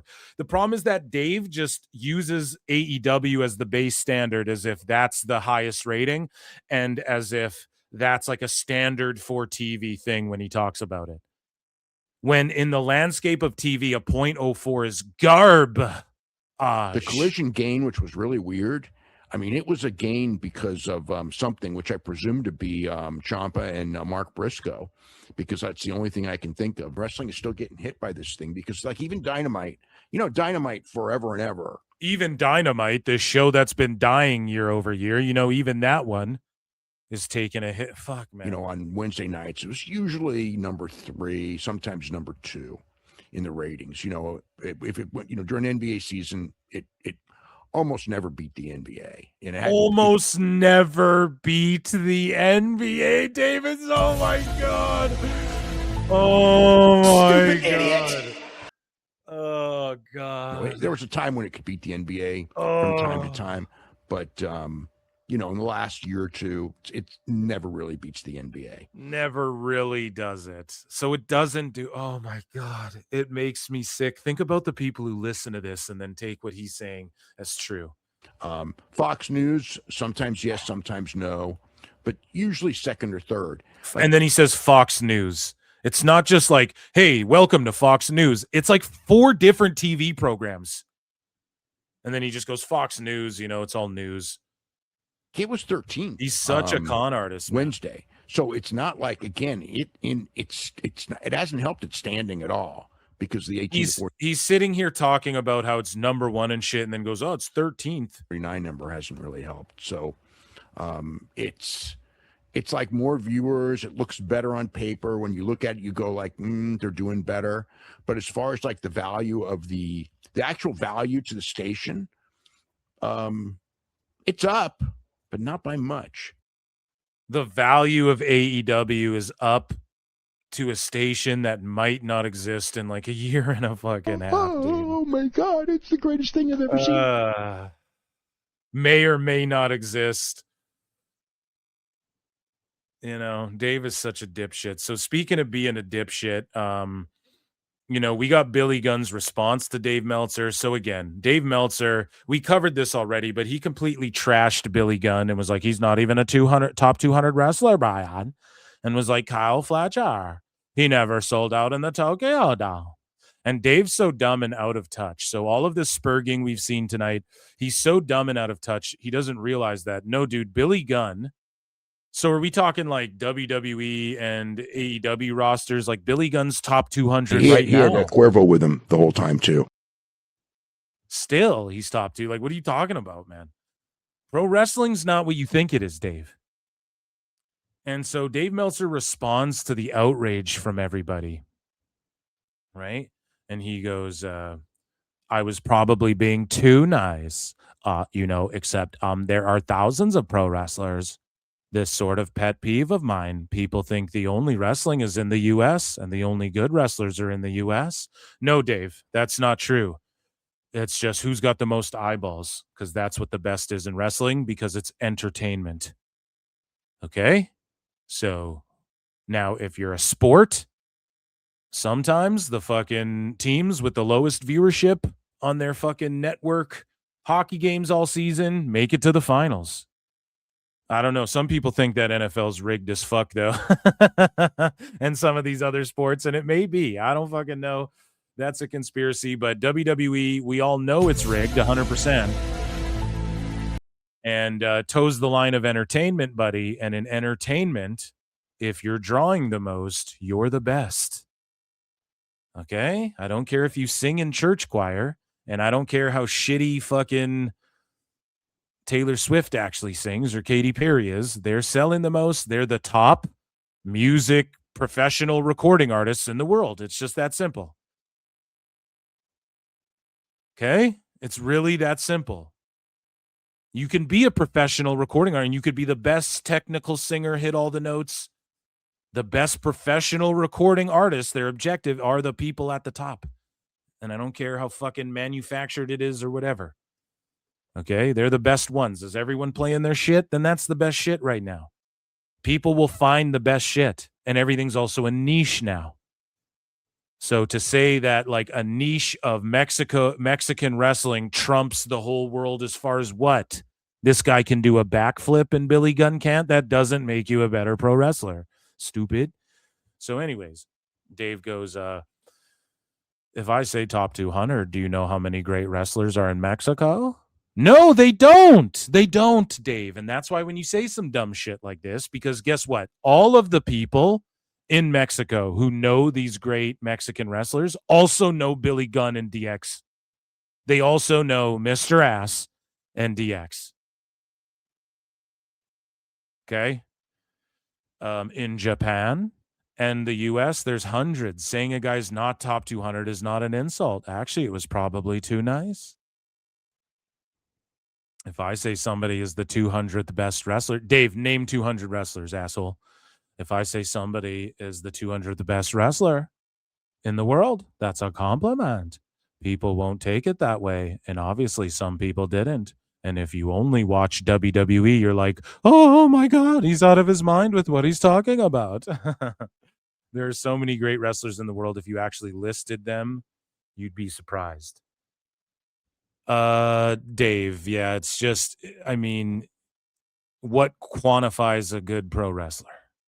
So first, if we just establish that, and then everybody's lists are going to be different. So what you say, Dave, is, in my opinion, Billy Gunn's never been a top 200. You don't just objectively say this, like you speak for all of wrestling, because as we've proved week in and week out, you don't know what you're talking about. Oh my God, it's the greatest thing I've ever seen. So Billy Gunn and Eric Bischoff clap back. Here's what Eric Bischoff had to say about Dave Meltzer and his take on Billy Gunn. Dave is an irrelevant idiot, a social misfit, and completely out of touch. And if there's ever been any doubt as to how out of touch Dave Meltzer is, that comment should take care of it. It's about the business of the wrestling business. Kyle Fletcher couldn't draw flies if he had a main event in a barnyard. He's athletic as hell. And maybe, he has a lot of potential. But to make a statement like that for a guy that literally can walk through the lobby of this Marriott. That's not very fair to trash Kyle Fletcher like that. There's a lot to unpack about what you just said about Kyle Fletcher. Please proceed. Hotel that I'm in McDonough, Georgia. And I would bet you if there's 50 people downstairs right now, 49 of them wouldn't know who he is. And probably would ask him to point them to a good restaurant or come and take care of a mess in their room. It's just the dumbest statement, but it's typical Dave. He's got his own following of social misfits, just like him. People don't have anything going on in their life other than to pretend they know a lot about the wrestling business. And look, Dave is the king of that. Hey, BJ Bethel and David Bixenspan take offense to that. He has convinced everybody, including you, that he's got a unique perspective on the wrestling business, and he really doesn't. He's very knowledgeable about the history of it, but in terms of what makes wrestling work, what makes it successful, what makes people watch. I don't even think Dave's that knowledgeable in the history. He just wrote it all down, then pooped it out of his brain. What makes people tune in? He's as clueless as anybody I've ever talked to. That's so spot on. Here's what Billy Gunn had to say. He has 2 words for you. And then we're going to get into what Dave's friends think about him and what they say about him behind his back. Just a daddy magic taste of this bonus episode over patreon.com/ProWrestleTimes. There's no part of me that ever said I was the greatest wrestler in the world. But you're not going to say I was never in the top 200. Because wrestling was never in my thing to do. It's what do I need to do to entertain these people to come back and see me? And I've proved that because every time you give me something, I knock it completely out of the park. I don't bitch and moan. I just do the best that I can. And see, I've explained this as well. Shout out Billy Gunn. One of my all-time faves is DX, just in general, the whole group, the whole thing. And I like that he's saying this because when Dave's like all the best workers, the best wrestlers, man, wrestling to the wrestlers, unless you're just a complete mark for yourself, is more than just the moves, Dave. It's like building your character, coming up with your gear, and how are you going to present this to the crowd, and new ways to draw and shit. At least it used to be. I don't fucking know. Talking is a big part of it. What type of shape you're in is that's all part of the work.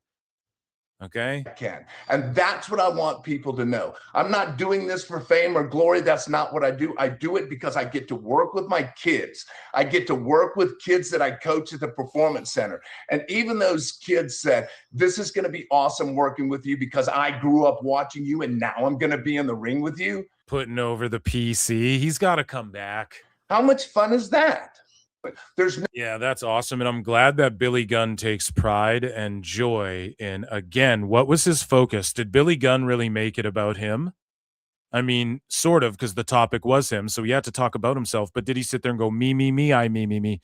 No, he said the future.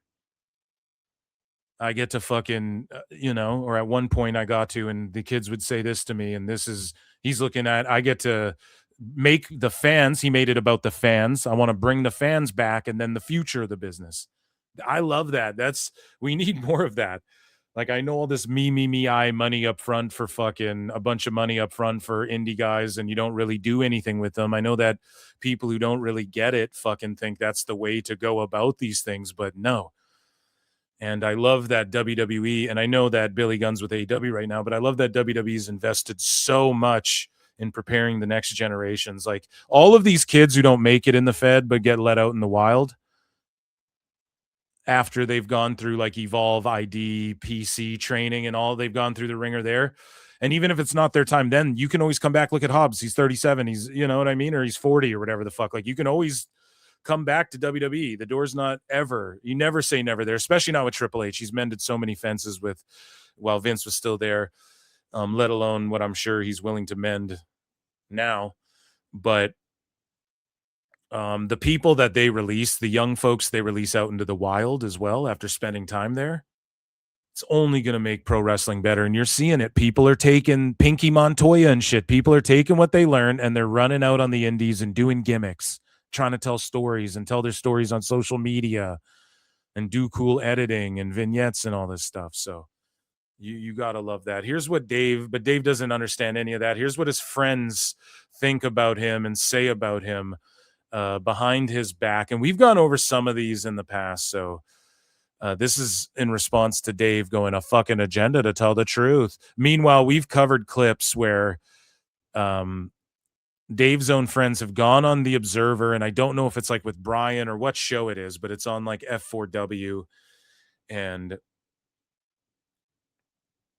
these guys were like, oh, Dave's like every move, he's already seen each of these flips, but you watch AEW with him and he's just like, popping for all this stuff, sitting there. And you're like, Dave, you've already seen these moves a million times. Oh my God, it's the greatest thing I've ever seen. Hobbs is 35 going on 36. Thank you for the correction. I keep saying he's way older than he is, but it's just the narrative that's out there of all these guys are old and Wardlow's 37 and Hendry's 37. It's just like Hobbs is 36, whatever, man. They're older, but thank you for that correction. So Hobbs is 35. So plenty of time ahead of him. And that's what I mean. The door never closes necessarily in WWE. But again, here's, I believe, Dave's friends. Meltzer said, what's that, Exhibit A last night? This is on the Fight Game Media Network. 3-1 record, like all this information. And he's the most famous player in the NFL. And they put a graphic up for him. There's a difference between just basically acknowledging the character that's on screen and the Dave Meltzer reaction where he mentions someone midway in a story in The Observer and he decides to give that person's entire biography from conception to death. So is this one of Dave's friends, or is this because in response, he said, every one of your co-hosts and F4W podcast crew mock you on all the other shows you don't listen to. So I'm assuming this is like one of the crew members. I don't know all these fucking nerds' names and shit. Even Garrett. It took me forever to learn who Garrett Gonzalez was. But yeah, man, these guys are on, I don't know what this is, the FGM network. They're trashing Dave Meltzer. I'm assuming Dave Meltzer said what knows more than I do about the fucking lore when it comes to Meltzer and who all of his confidants are, but they're roasting him. This wouldn't be the first time we caught them roasting him on another thing. That's on screen. And the Dave Meltzer reaction where he mentions someone midway in a story in The Observer and he decides to give that person's entire biography from conception to death before moving on to the point he wanted to make. Okay? So they even bury the way he writes and formats The Observer. He just gets felted by his own fucking buddies about his formatting and writing. He had a Cuervo with him the whole time too. Oh, dude, that fucking rules, man. I absolutely love that. Guys. And Dave, see, your own friends clown you. They clown the way you fucking put your piece of shit rag together. They clown, your own friends clown you, Dave. They clown the way you format The Observer, the way you write about these wrestlers to try and teach your sycophants things. And you keep weirdo friends around you, as I chronicled on Dave Meltzer Dumb Moment of the Week bonus show over on patreon.com/Pro Wrestle Times. And that's why I will forever clown you, Dave. And that is why we do Dave Meltzer's dumb moment of the week here at PWT. That's right, we baked them. Dave Meltzer got cooked. It was another one.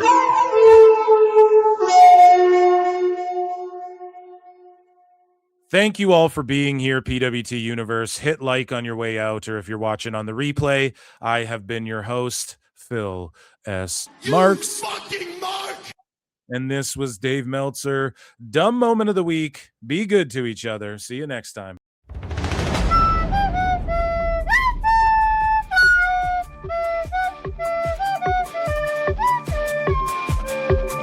Oh my God, it's the greatest thing I've ever seen. You're overdue. I just felt it's something that makes you look good, and that's cool, and you know, I'm all for it, but I think you need to tone this down because now it's getting obtrusive to the show. But they can go in the afternoon for a US Hold show, on a second. as they did there, and they can do 180,000 buys for an afternoon show, which they've also done for All In. So okay, we know they can do. We know they can do big. Can I continue this before you cut me off? We know one thing. Yes. We know it might have done well because it went on first. I'm not saying it would. Here's my thing, Dave. But here's wait. Okay, here's the thing. Oh my God, it's the greatest thing I've ever seen. I mean, it didn't mean anything to me. It was just a match. That's the problem, Dave. It should mean something to you. Give him a quick squash win just to show that, like, you know, he's not a loser.